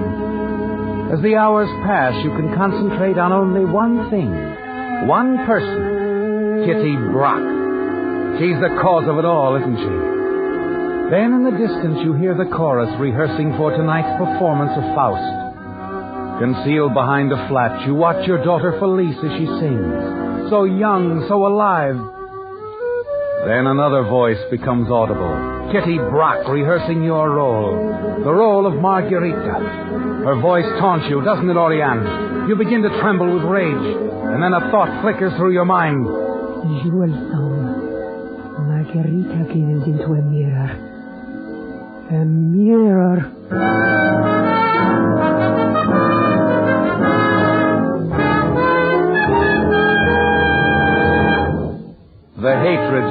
for Kitty Brock swells within you. You turn, rush downstairs to the property room. It's the first time you've been below the opera house. You find the air damp, fainted. And as you walk along the dark corridor, you see a dim light at the far end, and you hear Peppo.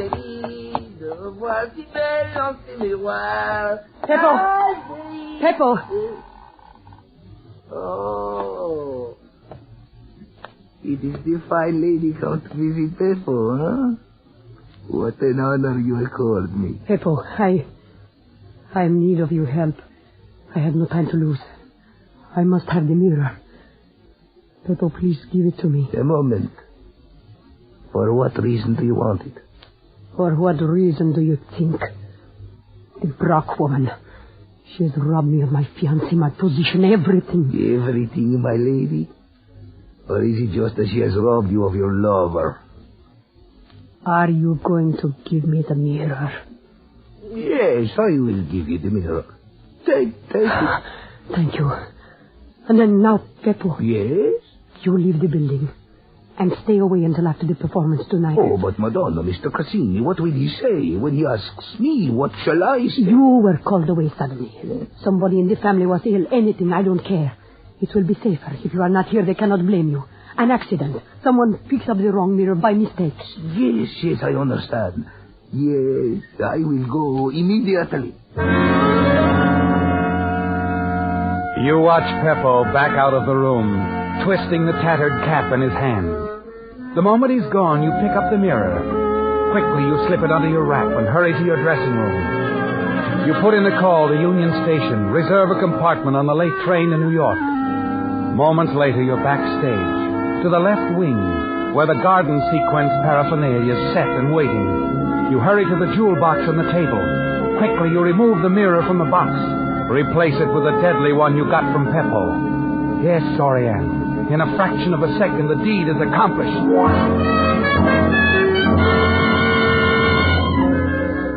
Back at your apartment, you spend the rest of the afternoon packing for your trip to New York. Then shortly before 6 that evening, you hurry from the building. Your train doesn't leave till 9:40, and you decide to have dinner at a quaint little Italian restaurant not far from Union Station. As you approach the waiting cab, the driver opens the door for you. You turn, see Giulio Cassini hurrying down the street toward you. Hurry, driver. The Fior d'Italia restaurant, Commercial Street.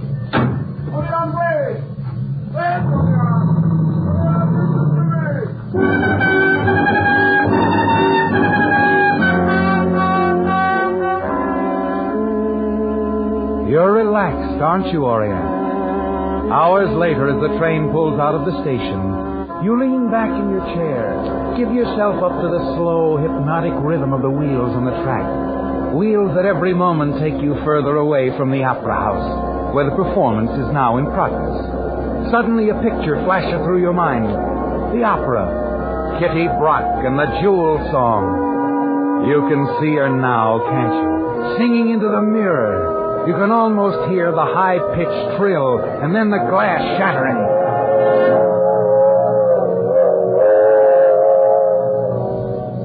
It is too bad, Madame Brock, that your first performance with this company shall be your last.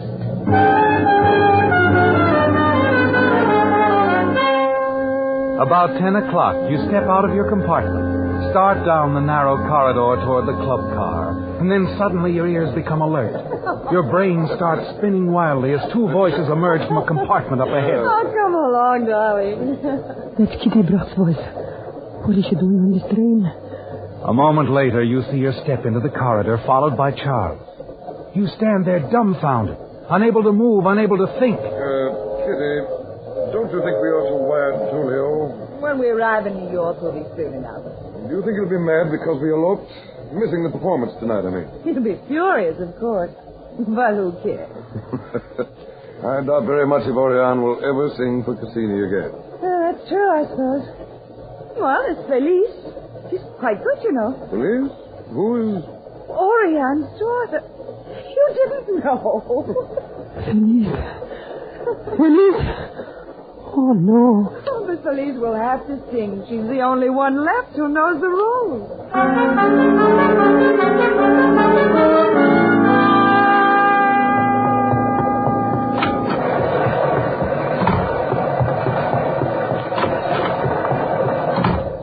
Conductor.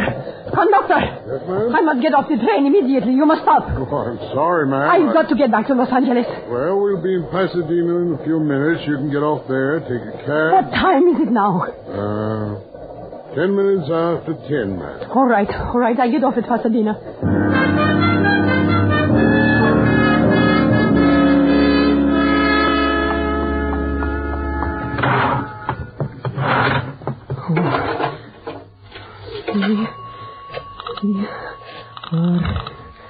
One, 7, 9, 4. Busy. Oh no, it can't be. It can't. Try operator.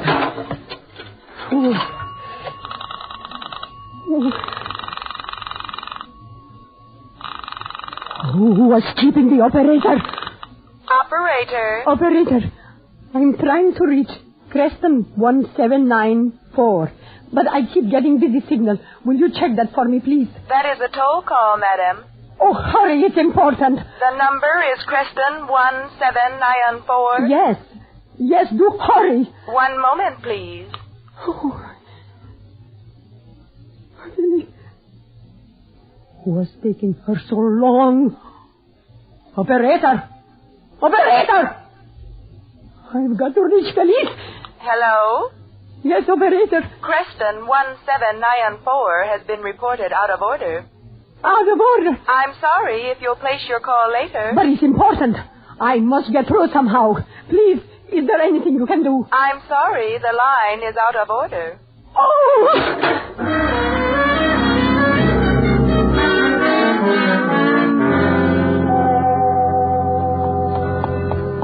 Taxi! Yes, ma'am. The Opera House in Los Angeles. Can you make it in 20 minutes? I've got to be backstage before 10:40. 20 minutes? That's pretty quick, lady. Make it quicker if you can. Don't worry about traffic fines. I pay for everything. Please hurry. It's a matter of life and death.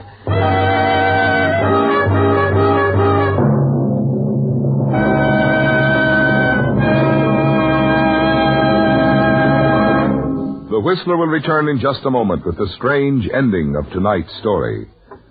Meantime, a brief weather forecast. No, I'm not going to predict just how cold it's going to be or how often. But this much I do know. The kind of weather we're likely to have during the next couple of months is tough on car batteries. And you can never tell how suddenly you may need a new one. That's why it'll pay every driver to keep these facts in mind about the new Signal Deluxe battery. Unlike ordinary batteries, which may be guaranteed for 12 or 18 months, Signal Deluxe batteries are guaranteed for a full 30 months on a service basis. The secret of this extra long life in Signal Deluxe batteries is their superior construction, which includes improved type rubber separators and a new design all-rubber case, which requires water less often. As a result, Signal Deluxe batteries deliver up to 35% more power for quick, dependable starting. So, before you buy any battery, stop by your Signal service station. Find out the liberal trade-in your Signal dealer will offer you on today's finer, longer life battery, a new Signal Deluxe battery. And now, back to the Whistler.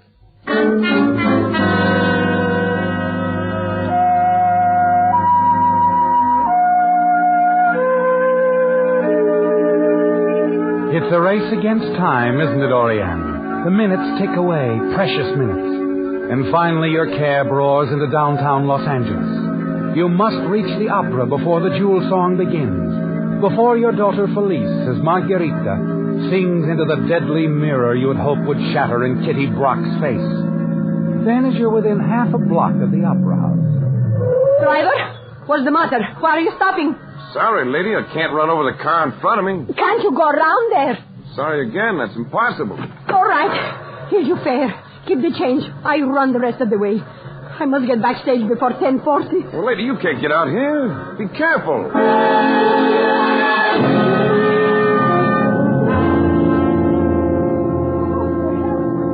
A small crowd had gathered near the opera house, stunned by the news of the tragedy.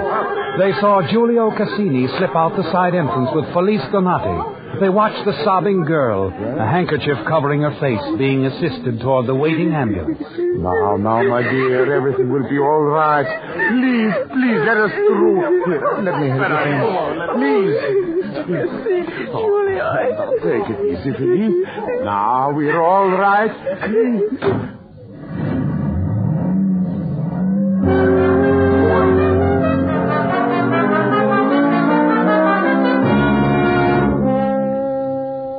Hours later, in the hospital waiting room, Giulio Cassini, hands clasped behind his back, stood by the window staring out into the night. The room was quiet except for the gentle sobbing of the woman who sat nearby. Giulio turned, placed his hand on her shoulder, and then a door opened softly. A white-clad figure stepped out into the hall and approached them. Doctor? Doctor, how is she? Mr. Giulio Cassini? Yes. Will she be all right? Oh, she'll pull through okay. But her face was cut quite badly by the glass. Oh, may we see her now, Doctor? This is Felice, Doctor, the injured lady's daughter. May we go in? For a moment, yes. Come along. Oh, thank you. Come along. Mr. Cassini. Yes? Do you know how this accident happened? According to the cab driver, Orion jumped from a taxi, started to run toward the opera house, saying she had to get there before 10:40. She did not see the car approaching. 10:40? Yes, that is just the time when the jewel song stops. And that's when Beppo rushed onto the stage, stopped the show. He grabbed the mirror from me and broke it into 1,000 pieces.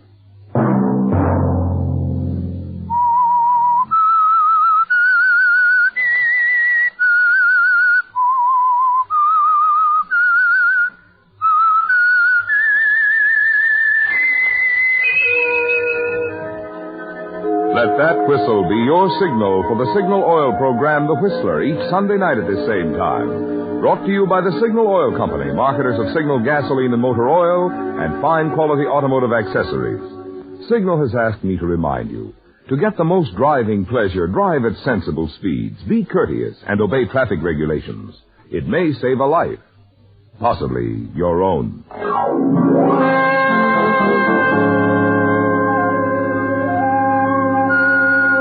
Featured in tonight's story were Jeanette Nolan and Barry Kroger. The Whistler was produced and directed by George W. Allen, with story by Frank DeFelitta and music by Wilbur Hatch, and was transmitted to our troops overseas by the Armed Forces Radio Service. All characters portrayed on the Whistler program are fictional.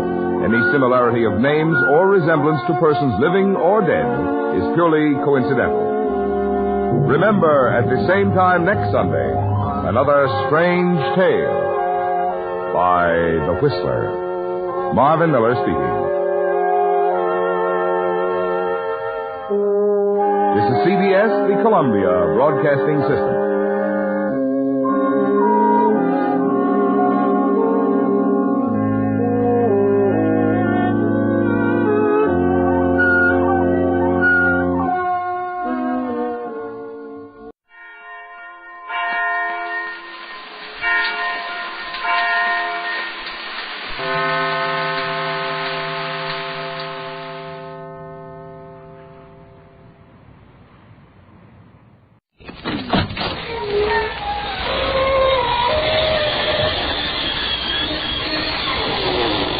Good evening, friends. This is your host to welcome you again through the creaking door into the inner sanctum. Come in. I'm enjoying some winter sports with a couple of cold-blooded skates. Personally, I don't mind the low temperature anymore. That's because I wear a snowfall storm coat. Keeps the cold spirits out. Yes, sir. Now I'm just a werewolf in a sheepskin-lined shroud. Oh, him? Now, that's our photographer, Artie. Yes, he just passed out while taking a picture from overexposure.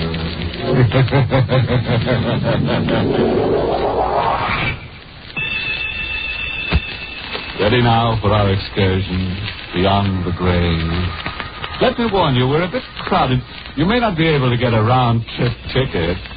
We can accommodate you on the way out, but coming back, you'll have to double up with a call.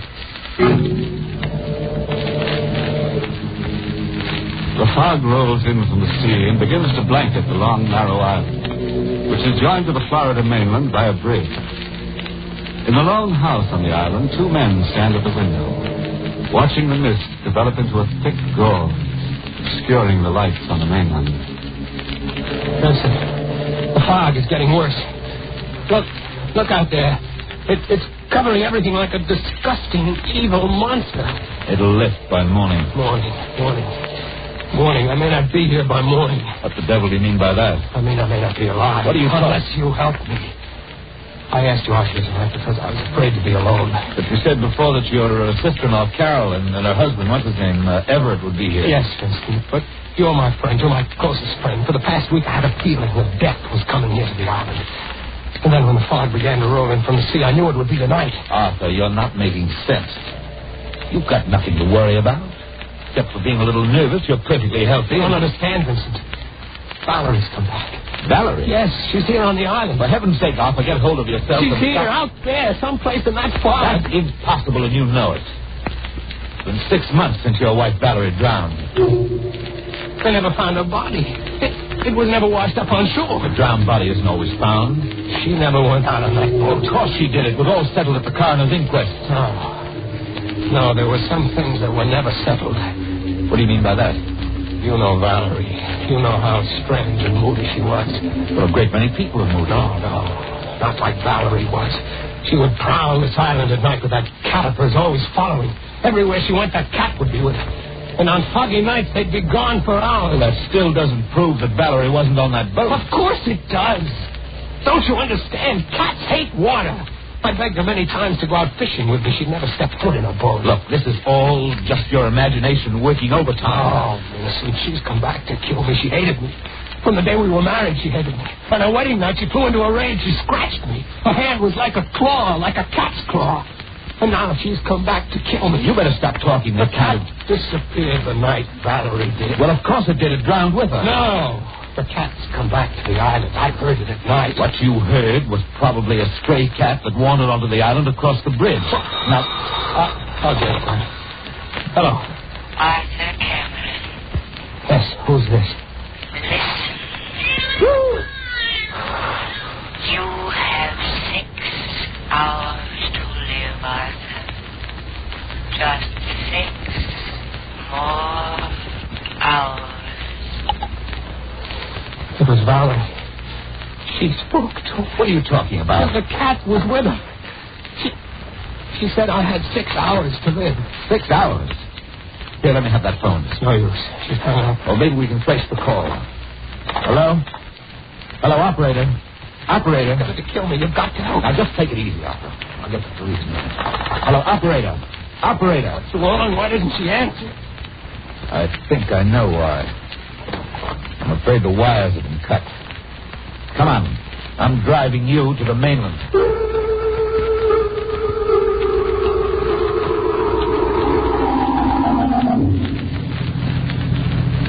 Can't you drive faster? With the fog as thick as it is, Arthur, I'm going faster than I should. But you've got to get me off the island. The bridge is just ahead. We'll be on the mainland in a few minutes. Say, I just remembered something. Oh. You said that Valerie's sister Carol and her husband Everett would be out here to visit you tonight. Yes, but we can't wait for them. What time did they say they'd be here? 8:30. Well, it's past that now. They should drive along this road any moment. Maybe we'll meet them in the... Why did you stop? We can't stay here. The bridge.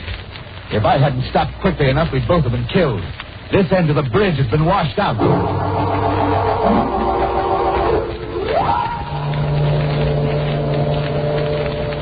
Listen, please, let's go back into the house. She's somewhere near us in the fog here. I can feel her. I'm not going in until I find out where that phone wire was cut. I'm going to splice it together again. It's our only chance of reaching the police. It's 9 o'clock. An hour has gone by already. And if I'm not out of here by 2 o'clock... What is it? Look, you can see it through the fog. There's a strange yellow light down the road. Why, it's the headlight of a car this way. A car. Yeah, quick. Behind the house here and stay out of sight. It's turning into the driveway. How could a car have come onto the island with that bridge washed out? Be quiet. Somebody's getting out. They're coming this way. What? It's Carol and Everett. Carol? Everett! Arthur! What in the deuce are you doing out here in back of the house? You scared me. Everett, I'm so glad you're here. What's the matter, Arthur? You acted I'll tell you in a minute, but how did you get here? Say, what's gotten into you? How did you get on the island? You drove over the bridge and up the shore road. How else can you get here? But how could you drive over the bridge? It's been washed out. Washed out? I saw it with my own eyes, and Vincent saw it too, didn't you, Vincent? I certainly did. Oh, Vincent, I didn't know you were here. Yes, Everett, and I'm glad I am. Well, you two must be mistaken. Carol and I drove over that bridge less than 3 minutes ago. 3 minutes, huh? Why do you say it that way? Are you sure you haven't been on the island longer than that? What does he mean? Hanged if I know. Some very strange things have been happening. Arthur's life has been threatened. What? It's true, by your sister Valerie. Don't you two know that April Fool's Day is months away? Joke all you want, Everett, but it's true. Even the telephone wire has been cut. Vincent, the telephone. Yeah. So the telephone wire's been cut, huh? You better answer it, Arthur. I'm almost afraid. Come on, I'll go in with you. Hurry up. All right. Hello? Hello, Arthur. Valerie? We're here, Arthur. Listen. It's 9 o'clock, Arthur. You have 5 more hours to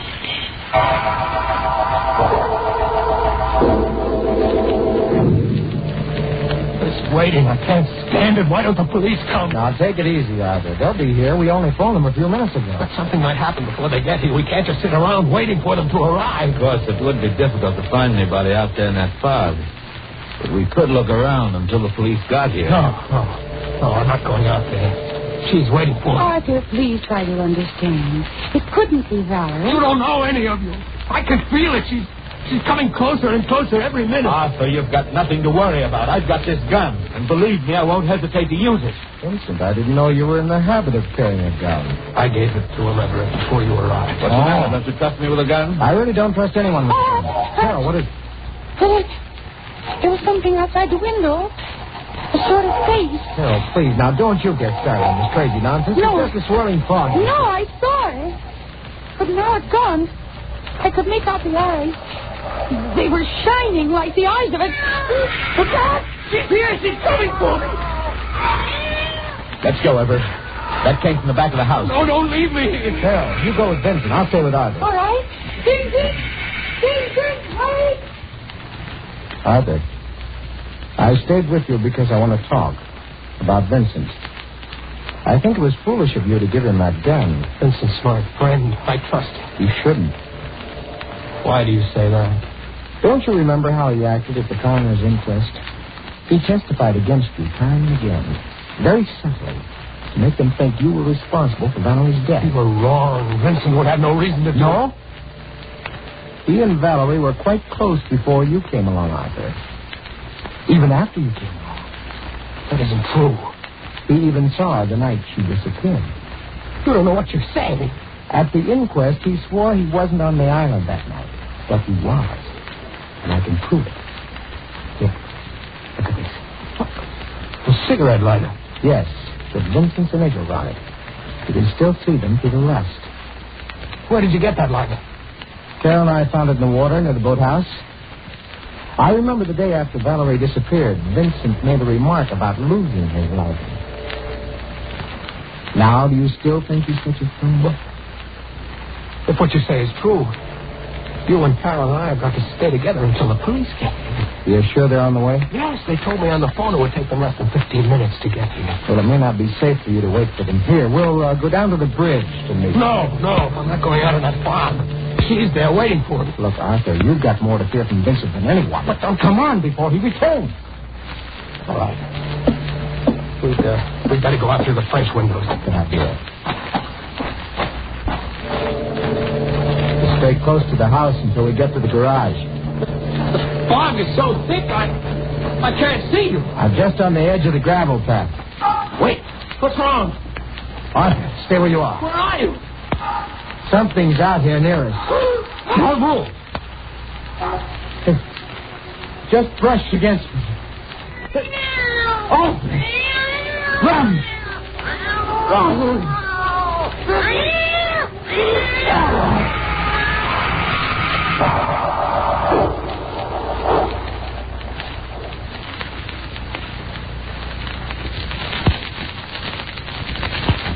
Here, kitty, kitty, kitty. Don't go away, kitty. We need you for a couple of more murders. Everett's dead, you know. That's what he gets for letting a black cat cross his throat. Say, how do you like that Valerie? She's some wife, huh? Nagging her husband right to the grave. The same one she's in. Well, Valerie saw about that last phone call she made. The operator said to her, 5 cents for the next 5 murders, please. Now let's get back to our frightened friends on that Florida island. She meant to kill me, Carol. She mistook Everett for me. Arthur, please. How is he, Vincent? He's dead. No. Everett. It's as if his throat was torn open by a wild animal. I told you she was more animal than human. She and that cat, they were in here. Carol, you'd better not touch the body. Oh, leave me alone. You've done it up already. What's that supposed to mean? You know exactly what it means, Vincent. And when the police come, I'm going to tell them how you ran away from me out there in the fog. I didn't run away from you. I thought you were behind me when I came back to the house. You're lying. Just a moment, Carol. What is it? The cigarette lighter that Everett had in his hand is missing. What cigarette lighter? You know the one I mean. The one that was found in the water near the boathouse. I haven't the faintest idea of what you're talking about. I have. Arthur, you'd better search him. Now, look here. If you're as innocent as you claim to be, Vincent, you shouldn't mind. All right, then go ahead and search. I will after I make this call. Whom you calling? The police. Can't understand why they haven't gotten here yet. It's almost 10 o'clock. Hello? Hello, operator. Will you please connect me with police headquarters and hurry? Do you think you've been calling the police department all this time, Arthur? Yes. Valerie. We're still here. It's 10 o'clock, Arthur. You have just 4 more hours.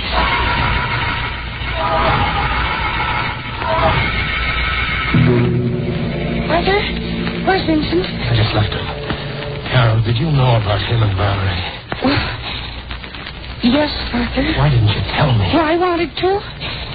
But after all, she was my sister. We'll have to get away from her. Yes. Well, suppose we tell him that we're going for the police. He can't have any objection to that. But suppose he wants to come with us in the car. Well, somebody has to stay here with Everett's body. Well, do you think it's safe to leave him here? If he killed Everett, he'll have a chance to destroy any evidence. We can't help that. It's safer to leave him here than to take him with us. He still has that gun of yours. That's right, I have. Vincent. Forgive me for disturbing you two. I thought you were supposed to be outside. I was outside for a while. But I saw somebody moving around in the other room, so I came back. When I got to the other room, I found Everett's body missing. What? Everett's body's gone? Vincent, you were in that room before alone. So was Carol after I left. Weren't you, Carol? Oh, I can't remember. I may have been. You were there alone, Carol. I remember. Arthur, you walked with me to the front door. When I left the house, the body was still there. After that, I don't know what happened. But perhaps Carol does. What are you driving at? What do you think I'm driving You at? mean that I did something with Everett's body? Draw your own conclusions. I've drawn mine. How dare you imply such things? I won't listen to another word of such talk. Not another word. Well, Arthur, what do you think? I don't know what to think. I'm going out of my mind. I don't know where to turn, who to trust. You can trust me. I wish I was sure that I could. Oh, of course you can. Now, come here, Arthur. Don't you see? The one who hopes to kill you is trying to break you down first. Now, for your own sake, you mustn't give in. I don't know who's behind all this, but I do know this. It's all part of a plan to destroy you little by little. Don't you see that now? Nothing makes Now, sense. you listen to me, Arthur. Listen to me well, because there isn't a great deal of time left. We've got to get away from Carol while there's still time, while she's not here. Why? Can't you see she's trying to kill you? No. Yes, don't be a fool. Carol is the one who lied to you. She and Everett both. They intended to murder you, but in the darkness and the fog, Carol made a fatal mistake. She thought it was you she was killing, not Everett. No, that was Valerie in the room. A human animal was there. You saw the claw marks on Everett's throat. That could be accomplished with an iron claw. Valerie is dead. What makes you so sure of that? I know she's dead. They never drove across that bridge at 9 tonight. They've been here on the island all evening. How do you know that? I know that because we saw that bridge with our own eyes. And I saw it again just 10 minutes ago. It's still down. You're just saying that. Come on with me, Arthur, and you'll see for yourself. No, you're trying to get me out of the house, out into that fog with Valerie. Will you stop being an idiot? Here. Take this gun. That'll make you feel any better. Take it and hold it in my back while we're outside. Now, let's get away from Carol while there's still a chance. All right. Give me the gun. Here. Now, keep in front of me all the time. And I'm warning you. If you make one false move, I'll kill you.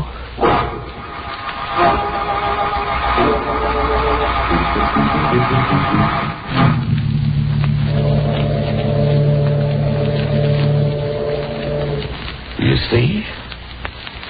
Carol and Everett were lying to us. The bridge is still down. You're right, Vincent.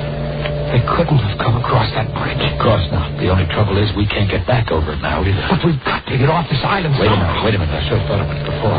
Your boat. I sold the motorboat after the accident. Well, what about a rowboat? There's still one of those down at the boathouse at the other end of the island. Good. Then we can row over to the mainland. Yes, of course. Come on. Wait a minute. Where are you going? Back to the house for the car. Don't be ridiculous. We can't go back there now. We gotta walk. All right, along the beach here. Gotta walk faster than that, Arthur. Vincent, I have a feeling we're being followed. Just your imagination. Who could see us in this fog? But I tell you that... Yeah, being followed. I told you. You're behind us. Yes, I can see it now. It's a cat. And there's a woman with it. Valerie!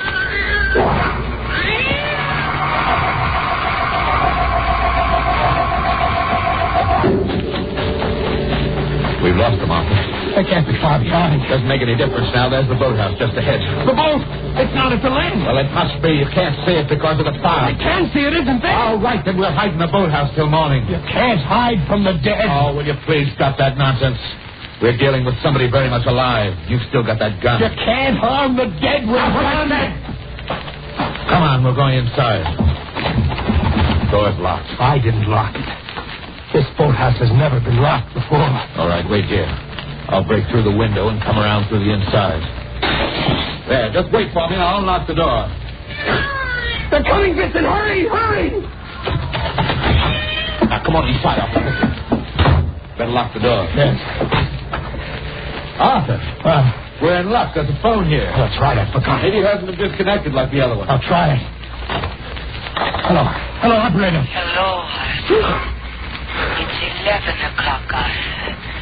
Just 3 more hours.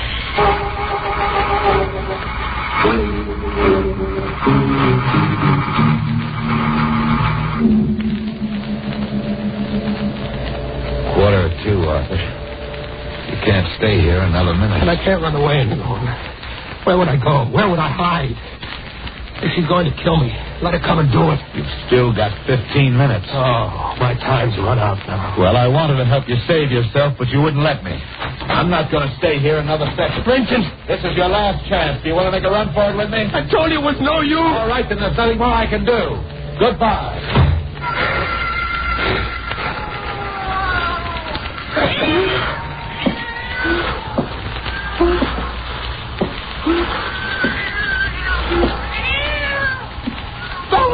Yes, Arthur.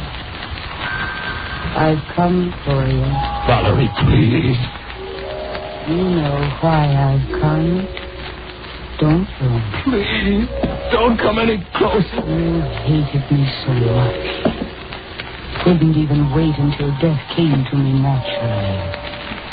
You knew how much I hated water. How much I was afraid I would stand where you are. Don't come another step. You despised me because your bullets can't harm me. There's no way you can harm me anymore because I am dead. But I can harm you. Valerie, forgive me. Valerie, please forgive me. I was sorry as soon as I threw you off the boat, but it was too late. I dived into the water to find you, but I couldn't. I tried until my lungs almost burst. Please forgive me. Why didn't you tell the police? I wanted to live. But now it doesn't make any difference. You're wrong about that, Arthur. It makes a big difference to us. What are you doing back here? I was listening outside to your confession. Confession? Thank you, Miss Mason. That'll be all. Yes, sir. Miss Mason? The fog outside and this dim light in here helped her disguise. And it wasn't Valerie. How could it be? Valerie's dead, isn't she? And the dead can't really return. But Everett, who killed him? Everett? Everett's alive. Very much alive, Arthur. What? It wasn't hard for me to pretend being dead with Vincent and Carol keeping you away from my body. And you, all of you worked in on this together. Yes. The police couldn't help us because Valerie's body was never found. But we knew you had killed her. We just had to wait for the chance to prove it. And now you have my confession. Come on, Arthur. Wait a minute, Everett. Hello? Hello, Bennett. It's all over. Yeah. You can hook up the wires again. And Bennett, you'd better get to work on that bridge right away. We're making a trip to the mainland.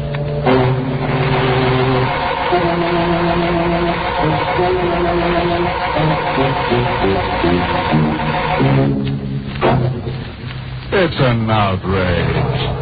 All those juicy chances for murder and not one drop of blood spilled. Well, I guess that's the way it is some nights.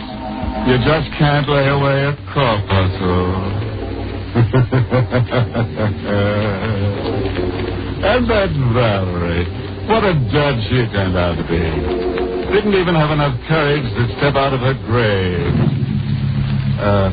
Confidentially, though, the reason is Valerie doesn't like to be seen in shrouds. Oh, no, there's no moral to this story.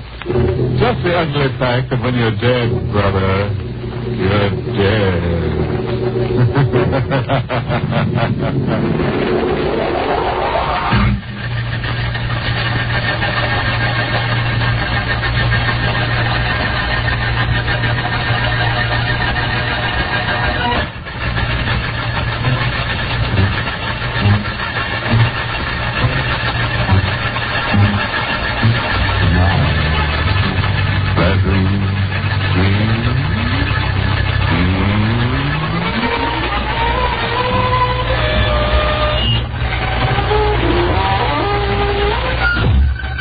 Sanctum was heard in the United States over CBS, the Columbia Broadcasting System, and has been rebroadcast for servicemen and women overseas. This is the United States Armed Forces Radio Service, the voice of information and education.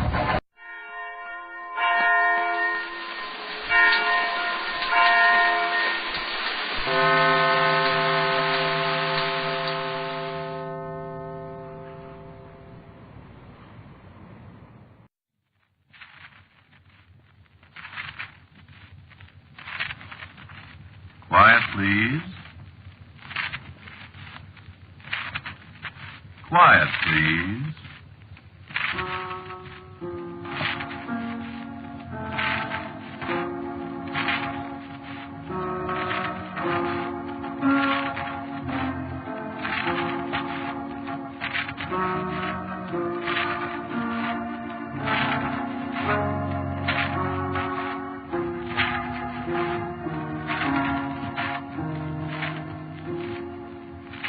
The Mutual Broadcasting System presents Quiet, Please, which is written and directed by Willis Cooper and which features Ernest Chappell. Quiet, Please for tonight is called The Room Where the Ghosts Live.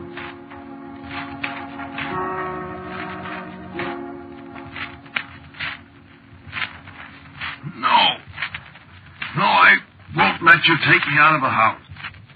No, I'm going to stay right here. I'm sorry, Doctor. But, Lawrence, we've got to get you to a hospital. Now stop being a fool. I won't. I'm going to die anyway, and I don't want to die in an ambulance somewhere out on an icy road between here and town. I'm sorry, that's final. I can't do anything for you here, Lawrence. Maybe I don't want you to do anything for me, Doctor. I'm going to call the ambulance. How? By telephone, of course. The telephone isn't working. Oh, that's right, I forgot. That's funny, isn't it? What? What a couple of days of snow can do. No lights, no heat, no water. Just like the days when they lived here. When who lived here? The ghosts. Open your mouth. What for? Thermometer. I'm not raving, Doctor. Well, let's see anyway. Feel any pain? Sure. Worse than it was? Little. A little morphia won't hurt. It's a good thing I decided to stop him for a cup of coffee. You might have died here all by yourself. I'm going to die anyway. Not if I can help it. Can't help. Oh, stop that nonsense. Let me have your ball. All right, now. That'll relieve the pain in a minute or two. Okay. I could take you to the hospital in my car. No. And I think I will. No. Lawrence, what got into you? What do you want to die for? Take it from Howard. No, not yet. There's nothing wrong with you. You've been the happiest. You've got everything to live for. No. Then you go and shoot yourself. Yep. Where did you get this pistol, anyway? Gift. Didn't you know it was loaded? Sure. That powder and ball have probably been in there for 50 years. Longer than that. What? Longer than that. Well, there's no telling what kind of infection you can get from that bullet. No. Don't die, that's all. Let's see that thermometer. High temperature, huh? Yes, it's pretty high. I guess you're not going to the hospital after all, though. I told you that, Doctor. I couldn't move you with that high temperature. That's fine. But I told you I wasn't going to be moved anyway. So you see... Who gave you this pistol? A British colonel. What British colonel? His name's on the lock plate. Lieutenant Colonel Robert Charles Graves, 17th Regiment of Foot, 1774. Ancestor of the fellow that gave it to you? No. He gave it to me himself. Yesterday. Lawrence, how could he? He's one of the ghosts. I see. No, you don't. I'm not delirious, Doctor. He really is. No, just relax, Lawrence. Of course. I'm going to die anyway. Isn't that so? I'm afraid it is. Good. Lawrence. What? Why did you do it? Well, I'm not sure whether I did it on purpose or not. I wanted to, but maybe it was an accident. Or maybe what? Maybe one of the ghosts. No, I don't think so. I guess it was an accident. I'm glad, though. But why? Well, on account of Melanie. Melanie? Melanie who? Who's Melanie? Melanie is a girl who lived here 170 years ago. What? And who still lives here.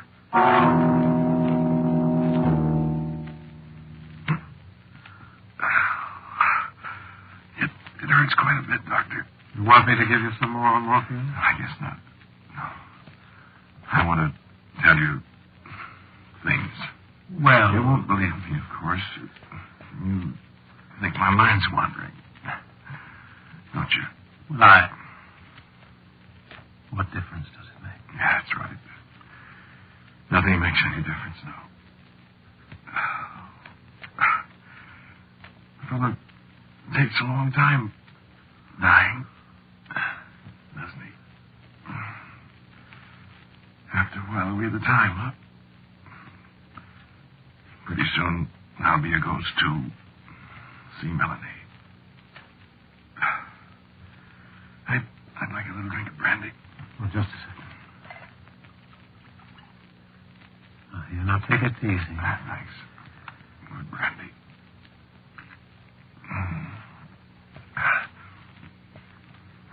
Wish I could take some along. It's good. I wish I could do something for you, Lawrence. Nothing sewed in, aren't we? Sure. We mustn't leave. I couldn't come back, you know. I have to stay here. I don't understand that. I have to stay here, I said. My house.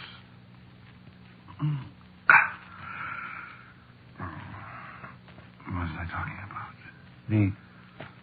The ghosts. Oh, yes. So I tried to keep the house like it was in the old days, see, all by myself. Been fun. And then noises. Heard noises. What kind of noises? People beating on door, rattling the latch. Every night. I'm not afraid, Doctor. I know. Well, I got up, went all over the house. Noises stopped after a while. It wasn't a dream? No dream. Beating on the door someplace. Always sounded like it came from right over there. You see? Well, there isn't any door there, Lawrence. That's what I thought. My hands are cold. I'll build up the fire. No. I know what it is. I haven't got much time, huh? Have I? No, Lawrence, you haven't got much time, old man. I'll have to hurry.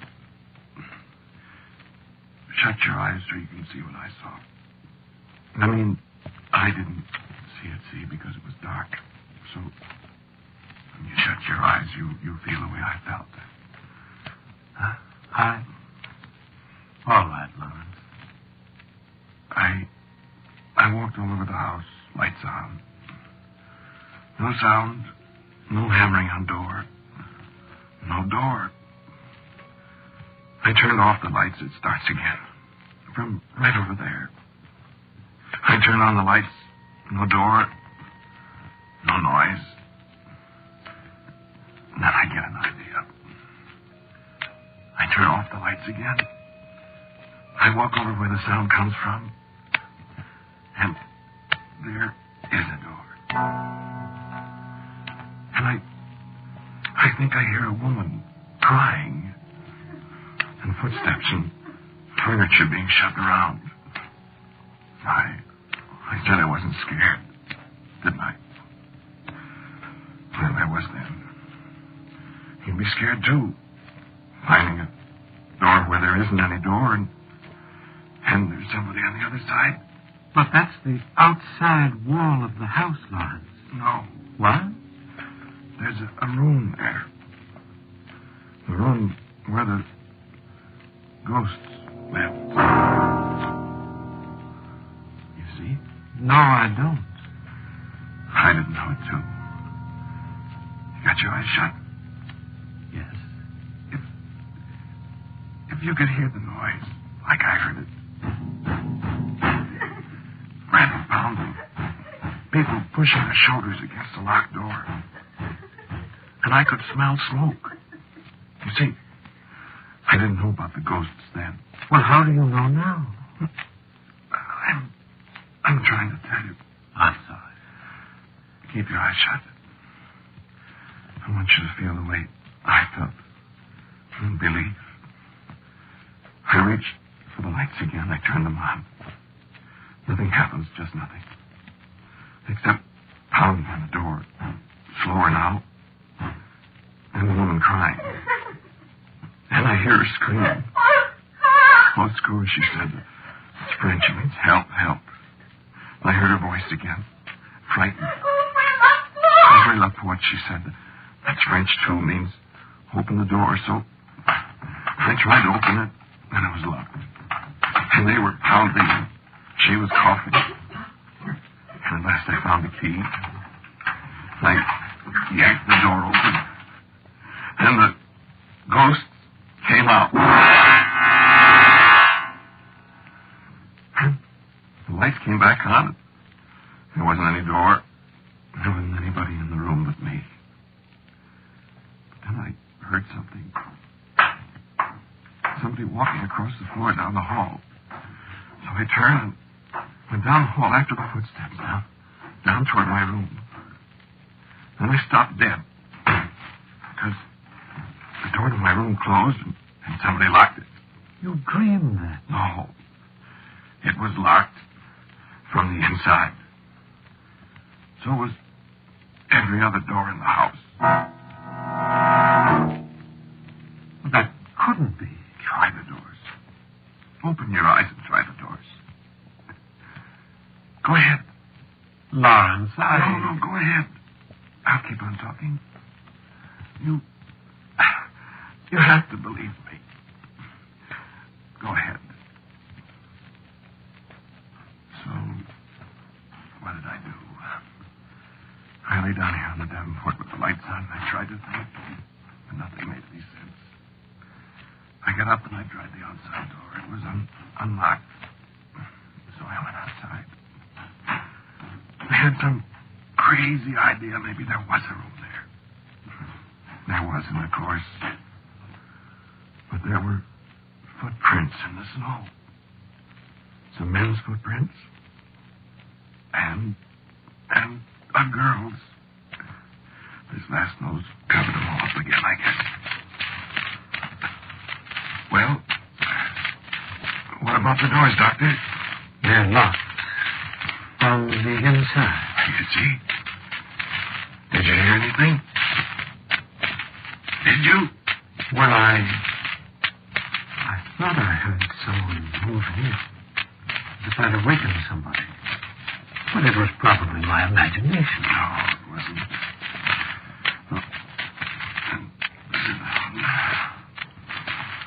I'm getting so tired. No, Randy. No. So I came back in, and I sat down. And I hardly noticed that the lights were off again. And I heard something else. And I said, "Who's that?" And a woman's voice answered me in the dark. I'm Mary. Well, who's Melanie? Once I was a maid in this house in the time of the war, when the soldiers were captured on Christmas night at Trenton. And these escaped and came here to be hidden by Monsieur Maurice. For he was no patriot, and they were kept... And you'd think I'd be surprised, but I wasn't very. I didn't interrupt her. She went right on telling me how Morris was a loyalist, and how he hid the officers, and how the neighbors suspected him and spied on him. Then Monsieur Maurice must go away, you see. And I was left alone to bring food to the poor soldiers. And there was a night when I took their food to them. And when I would go from the room, I found the door to be locked from the other side. But soon we smelled the smoke of the fire. But someone had set fire to the house to destroy these men. And we beat upon the door, but it did not avail us. And so we perished in the fire, I and the British officers. And there was none to know our fate. And for our sins, we are bound forever to this house.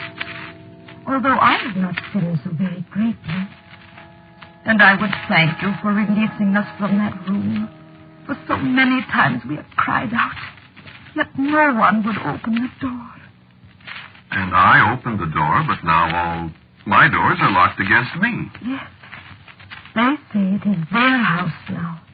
And no man can open the doors again. Well, I think we'll see about that.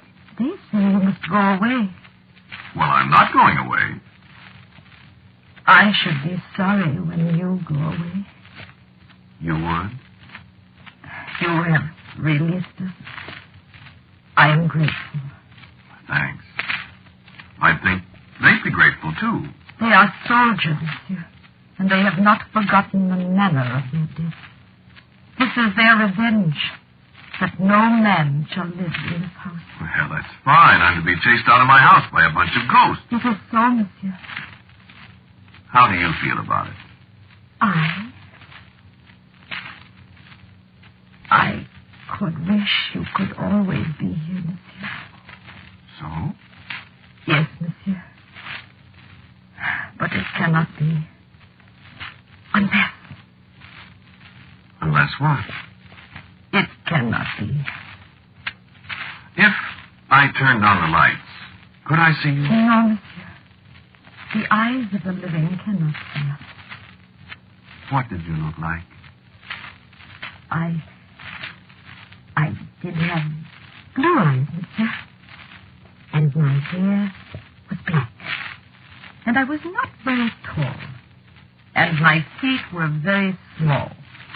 And your clothes? Once I had a gown of taffeta.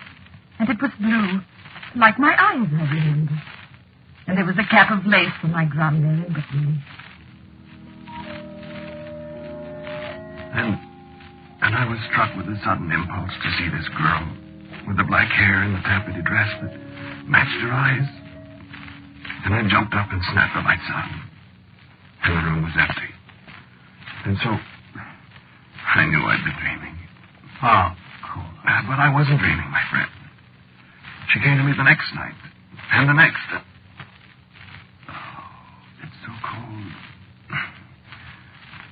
Am I dying now?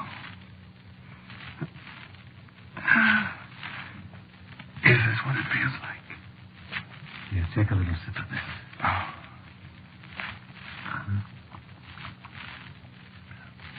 Better? How much longer? Well,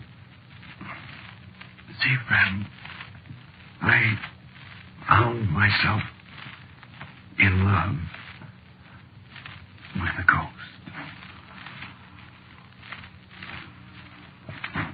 Yes, Melanie. And she loves me, Doctor. And we talked about it so much. There must be a way out. But there couldn't be a way out. And the others kept telling her I must go on, and I asked her to go to them. I'm sorry. Go to them and beg them to let me stay. It was the only way. But she told me they said no, they'd made a pact between themselves, and they'd not alter it. And the time was getting short. They were sorry, they said, but... And then, last night, she came to me again. When the snow was piling deeper and deeper around the windows, and I said, Melanie, I can't go now. Can't they see that? And she said... I have spoken again with the colonel. And what did he say? He will come to you, he said. And what? He will not speak to the living. But what good? I do not know. He said he will come to you. When? Tonight. Do not speak. Say, Monsieur le Colonel.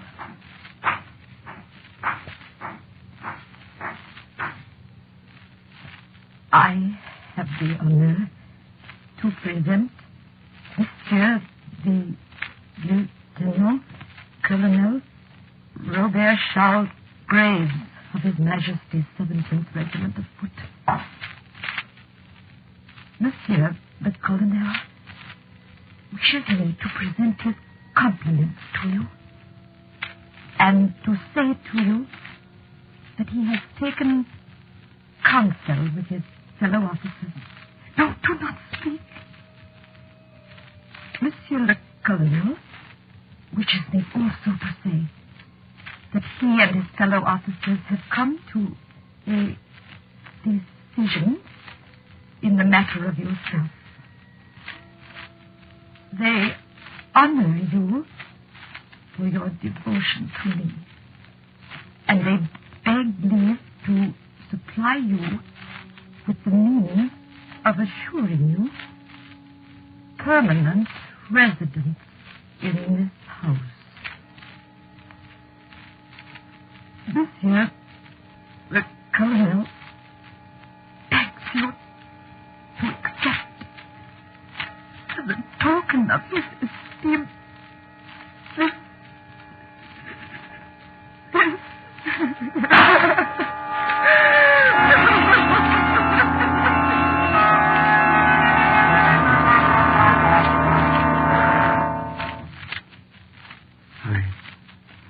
I turned on the lights. It was there on the floor. Flintlock pistol loaded Godetia black flint.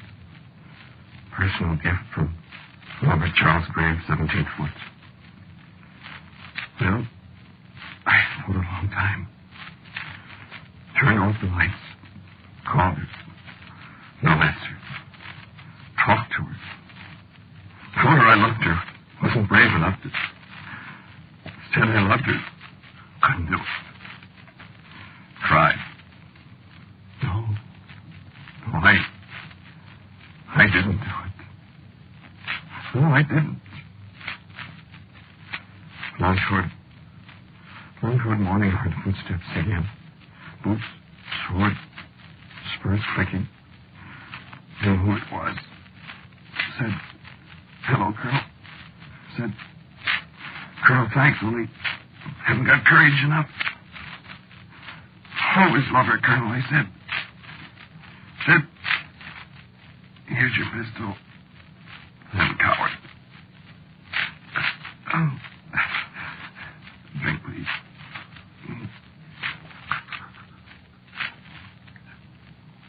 And then I wake up here. Daylight. See? It's Colonel Graves. Good enough fella show me way out. Good enough fella. No trigger for me. Hello. Melanie, in your blue taffety dress. And your blue eyes. And your light.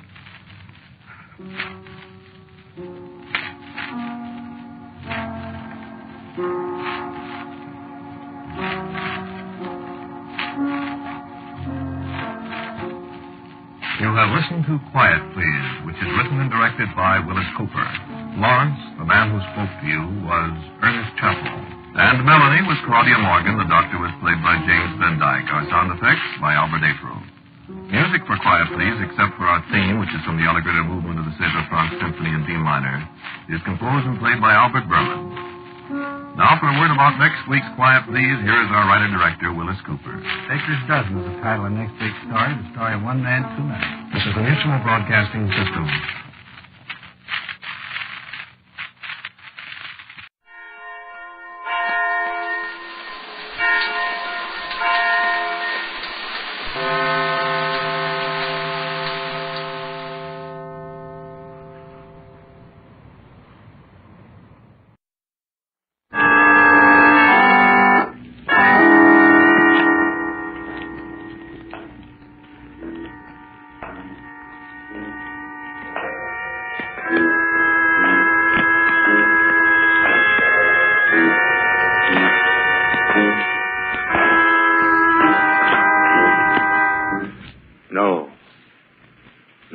Stay where you are.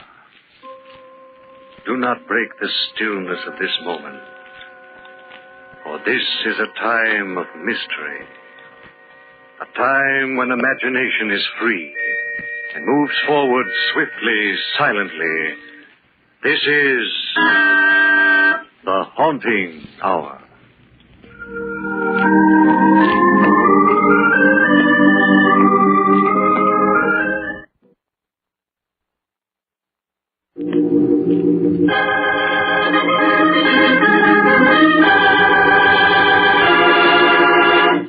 Occupation, murder.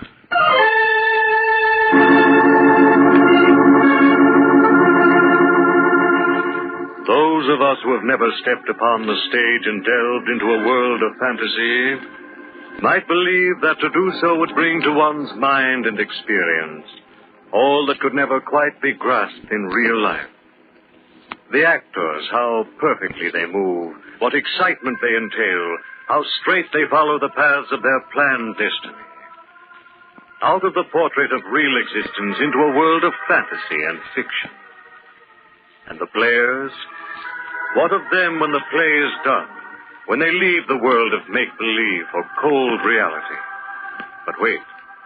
Gregory Townsend's story can tell you better than I how life itself can plunge a man into conflicts of reality far greater than all the infinite imagination of the stage. It was a late summer afternoon when Gregory Townsend hurried into a little side street cafe to begin events of such a nature to bear careful consideration as to their probability were he to have acted them in a play.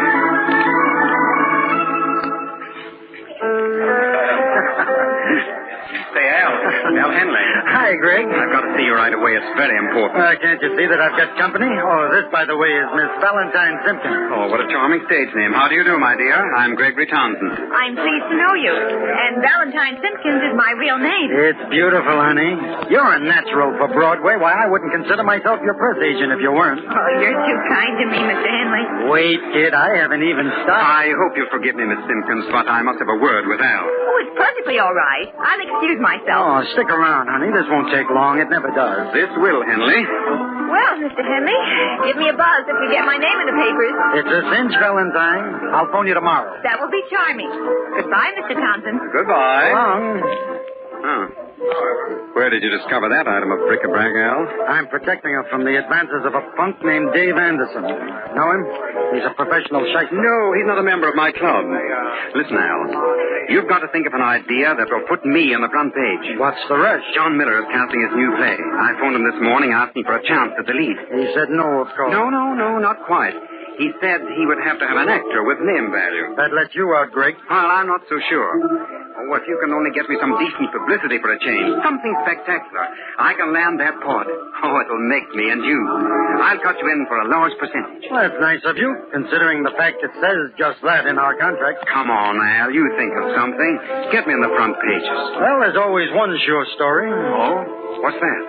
Murder. Are you crazy? No. I've got an idea that will make you one of the most publicized guys in the country, practically overnight. You mean, commit murder? Yeah. Guaranteed to work. Money refunded if you don't grab every front page. Gosh, for a minute I thought you really meant it, Al. Oh, come on now, tell me. What the idea really is? That's it. Homicide. You're going to commit murder, stand trial, and then be declared innocent. I know you can guarantee the first two items of procedure, but what about the acquittal? It's all very simple, Gregory. You're going to murder yourself. What? Oh, is the thought so gruesome? I thought you'd be pleased. All right, Al. Sorry to have taken up your precious time. I'd better find myself another press agent. One without a sense of humor. Cool off, Greg. Have a chair and give me 5 minutes for a lucid explanation. Is this a gag? No, it's on the level. Listen and see how foolproof my idea is. First, what's your real name? Well, I don't use it anymore. Gregory Townsend is sufficient for your purposes. I have to know your real name. Now, what is it? Well, all right. It's Michael Armbruster. Fine. It'll fit perfectly. Now, here's my plan. You ought to rent a room under the name of Michael Armbruster. Yes? I want you to live there for 3 or 4 days. Mm-hmm. Change your face with makeup so that the landlady or the other roomers won't recognize you as Gregory Townsend. Then I want you to do this.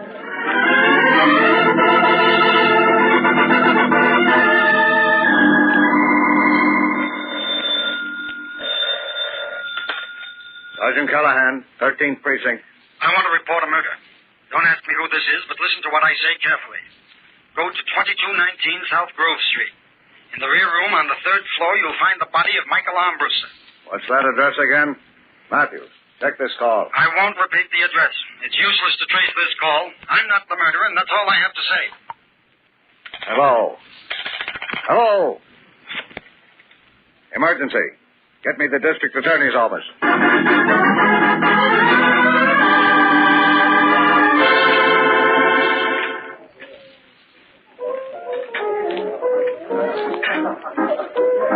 Hello, Greg.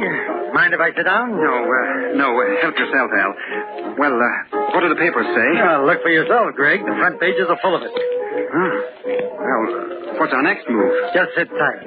I'm running the show and guarantee when the time is right, I'll tip off the cops and send them after Armbruster's murderer. I'm getting worried, Al.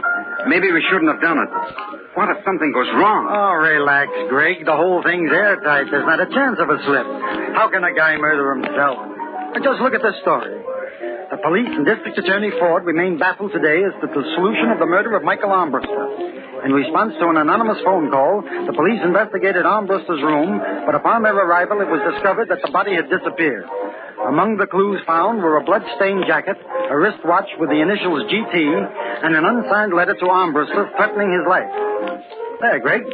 What do you think of that? Gosh, it sounds too real. Naturally. That's the way I planned it. The police have got to think it's real, or we won't even get a line in the Pleasant Valley Gazette. Well, what's the matter? Worried about your watch? Yes, I didn't know about that letter. Oh, well, I forgot to tell you. I wrote it. What's in it? The usual kind of stuff. He did you wrong, so you were out to get him. I left it unsigned to make it tougher for the police. You didn't forget anything, did you? Not a thing. It's a terrific mystery. The whole town's talking about it. Why, Armbruster's a celebrated character. What about Townsend? Anytime now, Greg. Anytime now. What do you mean? You see that rather determined-looking gentleman walking this way? The one with the two policemen? Yeah. Well, Greg, old pal, that is the district attorney. I'd better get out of here. Sit down. Don't act like a murderer. What should I say? The DA will let you know. I beg your pardon, gentlemen. Not at all. What can we do for you? My name is Ford, district attorney. How do you do? Hi. I'm looking for an actor by the name of Gregory Townsend. Friend of yours? Not exactly. Well, this is him. Are you Townsend? Why, yes. Yes, I am. Will you come with me, please? What's wrong? We'd like to question you about the murder of Michael Armbruster. Better go quietly, Greg. It'll be best. Shut up, you fool. All right, Sergeant. Take him in tow. I think we've got our murderer. Come along, Townsend. Don't let go of me. I didn't do it. I tell you, I didn't do it.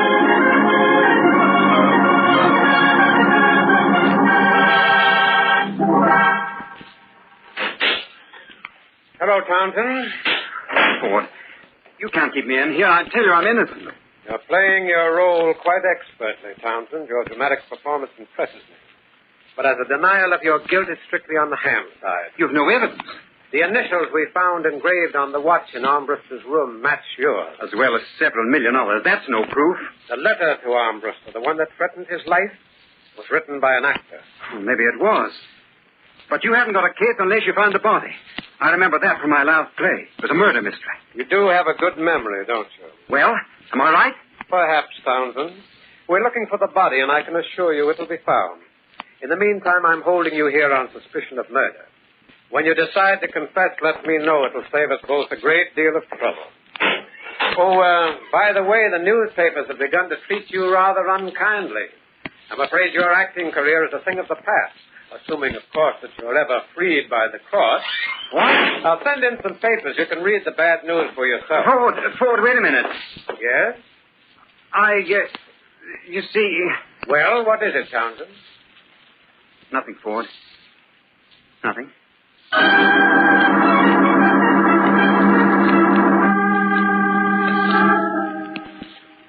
This isn't a bad setup, Greg.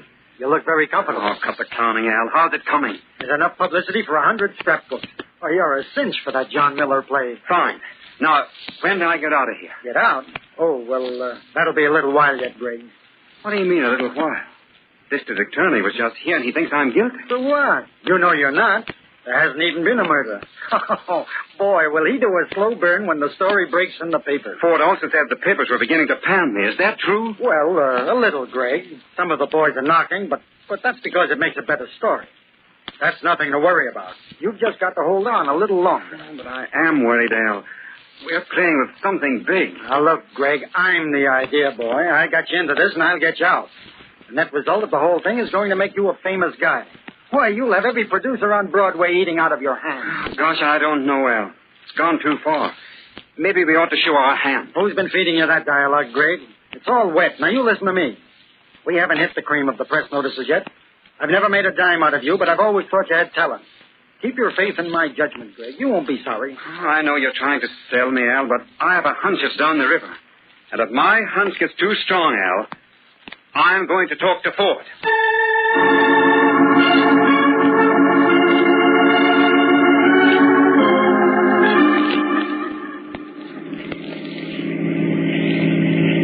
It's nice of you to take me driving, Mr. Henley. It's a pleasure, Valentine, honey. After the cares of the day, there's nothing like a cool evening ride with one's favorite female companion. How's your friend, Gregory Townsend? Don't you read the papers, Valentine? Well, that's what I mean. He's where your friend Dave Anderson ought to be. Why don't you like him, Mr. Henley? He's been squeezing money out of me like a leech. Do you owe it to him? Oh, not exactly, Valentine. Ever hear of blackmail? Oh, how exciting. Oh, yeah? Well, honey, right now I've got my mind on murder. Oh, Mr. Henley, you mustn't. Don't worry, Valentine. I'm only doing my job. Don't you remember? I'm press agent for a murder.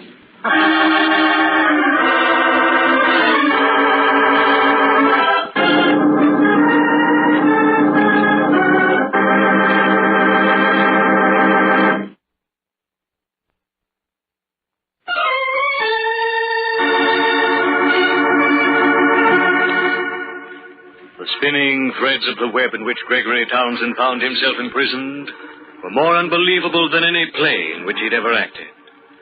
In answer to a desperate plea for publicity, Al Henley, his press agent, had conceived the idea of Gregory's committing a counterfeit murder, the supposed victim to bear his real name, Michael Armbruster. But Gregory's ardor for the pretense cooled when the district attorney gave every indication of believing the story. Well, that's the whole story, Mr. Ford. You're a strange sort of fellow, Townsend.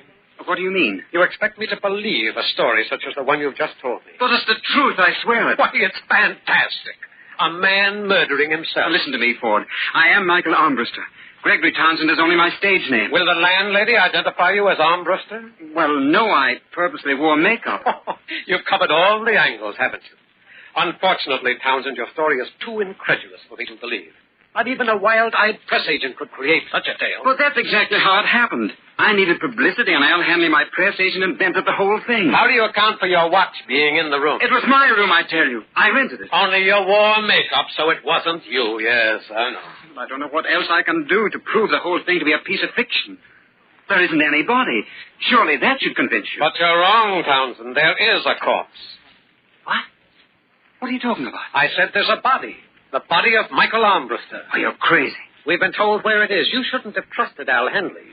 He's decided to tell us where you've hidden the body of the man you murdered. I've a car waiting. We'll soon discover who's been telling the truth.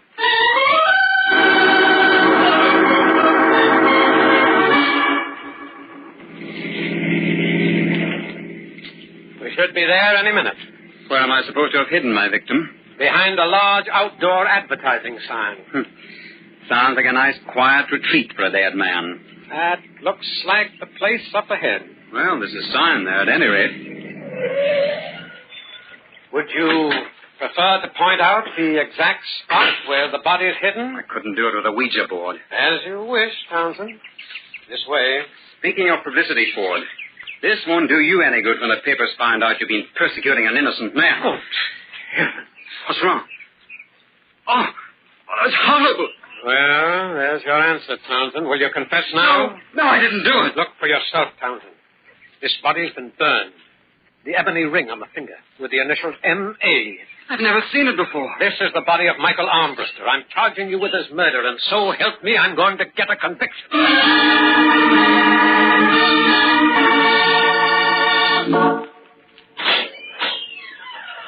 Thank you. You're welcome, Mr. Henley. Just call when you're ready to leave. Hello, Greg. You get out of here before I commit a real murder. Take it easy, Take it Greg. easy. Why, you cheap little crook. Do you know you framed me with a murder? Well, it's all according to plan, Not Greg. my plan. I want you to get me out of here. The DA is putting me on trial next week. Exactly, and that's where I'm going to spring my big surprise. Where'd that body come from? A shady character I know tipped me off to it. The guy can supply any kind of body on order. He'd make you an excellent partner. But first, you've got to get me out of this. At the trial, Greg, at the trial. It'll be the biggest news story of the century. I can just see those headlines. Well, I don't know why I should trust you. I have a feeling you've got something up your sleeve. Oh, relax, Greg. You've got a nice room here and 3 meals a day. That should be heaven to any actor. Believe me, you haven't a thing in the world to worry about.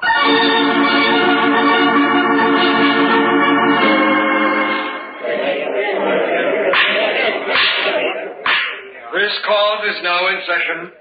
The district attorney will continue with his presentation. Thank you, Your Honor. I should like to call as my final witness Al Henley. Now, Mr. Henley, what was your relationship with the defendant? I was his public relations counselor. Did he usually confide in you? All the time. I gave him advice on his career. Tell the court, Mr. Henley, what you know about the murder of Michael Armbruster. Well, I'd known for quite a while that Townsend and Armbruster weren't exactly on speaking terms. One night, about a month ago, Townsend came to see me at my apartment. Yeah? He'd had a good deal to drink and was talking pretty freely. He told me he'd killed Armbruster that night and that he was hiding the body out at the spot where I told the district attorney it could be found. Why did you keep this information quiet for so long? I wanted to protect Townsend. No man likes to convict his friend. You're lying, you rat. You're lying. Order in the court. Order in the court. The prisoner will remain silent. Oh, he's lying. I didn't kill anyone. I didn't kill anyone.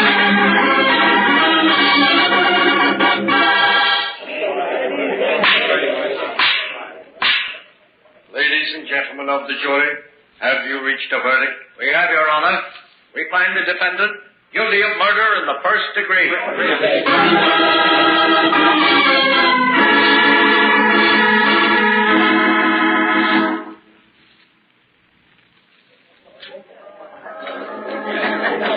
Too bad about Gregory Townsend, Mr. Henley. He looked like such a nice fellow. Well, that's life, Valentine. You can never tell by looking at a guy what's going on inside of him. When's the execution set for? Well, sometime next week. You going up to see him? No, it's hurt me too much to have to watch him suffer. Papers sure gave it a lot of publicity. I guarantee that for my clients, Valentine, honey. Well, anyone can get their name in the papers if they murder someone, Mr. Henley. That's right, Valentine, but how many people can get their name in the paper if they don't commit a murder? That's not so easy, is it? That's right. Now you're talking, baby. But I did it for Gregory Townsend. He was my client, and I always please my clients. I'd like to do the same for Dave Anderson, but I don't think he'll be around anymore. Wait, one more other thing. Mr. Anderson is a nice man. You shouldn't talk that way about him. All right, Valentine. Let's talk about you. I'll get your name in the papers, but in another way. You're not ready for courtroom scenes. Besides, the district attorney might believe you.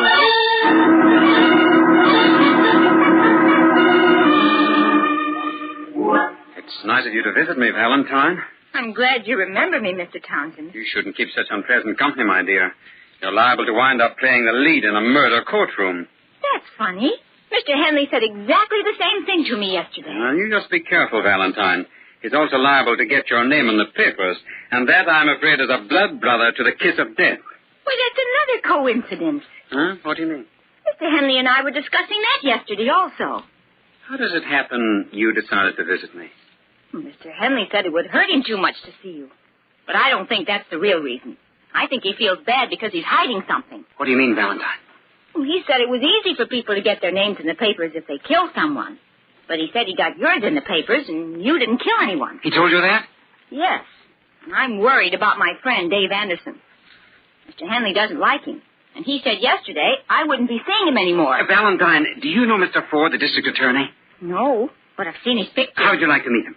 Oh, now don't go to any trouble. Oh, no trouble at all, I assure you. It'll be a pleasure. Well, what should I say to him? Just smile and tell him exactly what Mr. Henley told you yesterday. You mean about how to get your name in the papers? Yes, that's it. Will you do that for me? Sure, why not? Valentine, honey, whether it's February or not, you're more than welcome.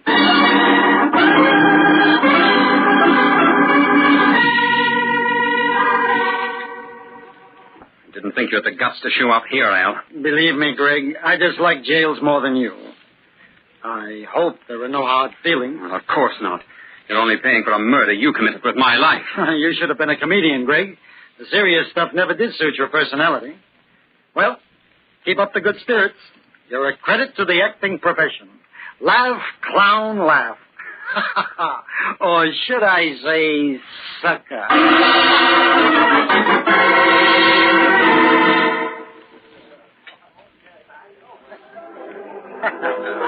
You were right. bright the other day, Mr. Henley. Which bright thing was that, Valentine, honey? When you said you couldn't tell by looking at a guy what was going on inside him. Yeah, I said that all right.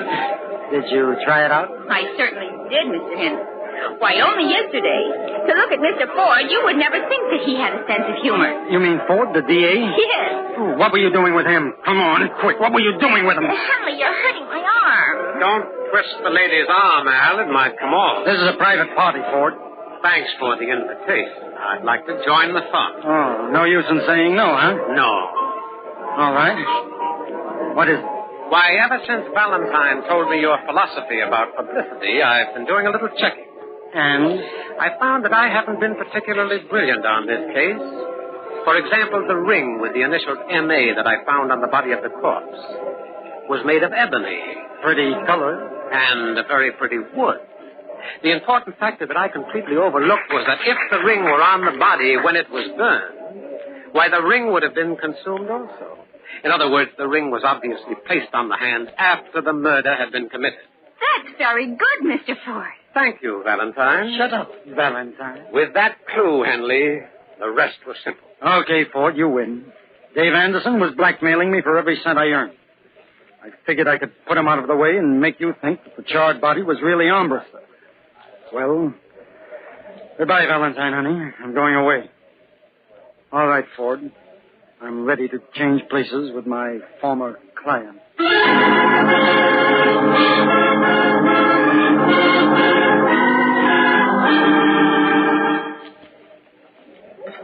It was very nice of you to invite me here, Mr. Townsend. Well, I can't think of anyone else I'd rather celebrate with, Valentine. After all, you saved my life. Oh, it wasn't anything much. I just listened to Mr. Henley, and he practically gave it all away. But even for the killing of your friend, Dave Anderson. I only wish I could have found out in time before Mr. Henley got to him. Well, it's all over now, Valentine. Best thing to do is to forget. Why, you're a famous girl now. Your name's in every newspaper in the country. Yeah. Wasn't that funny, though? Mr. Henley always said he'd get me in the headlines. He kept his word, Valentine, even if he had to commit murder to do it.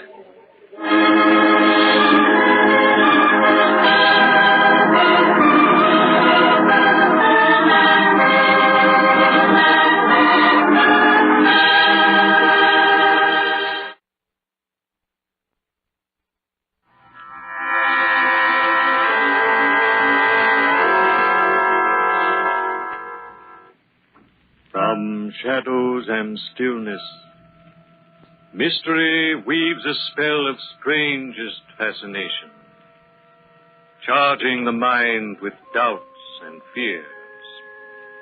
For mystery is a strange companion, a living memory in the haunting hour.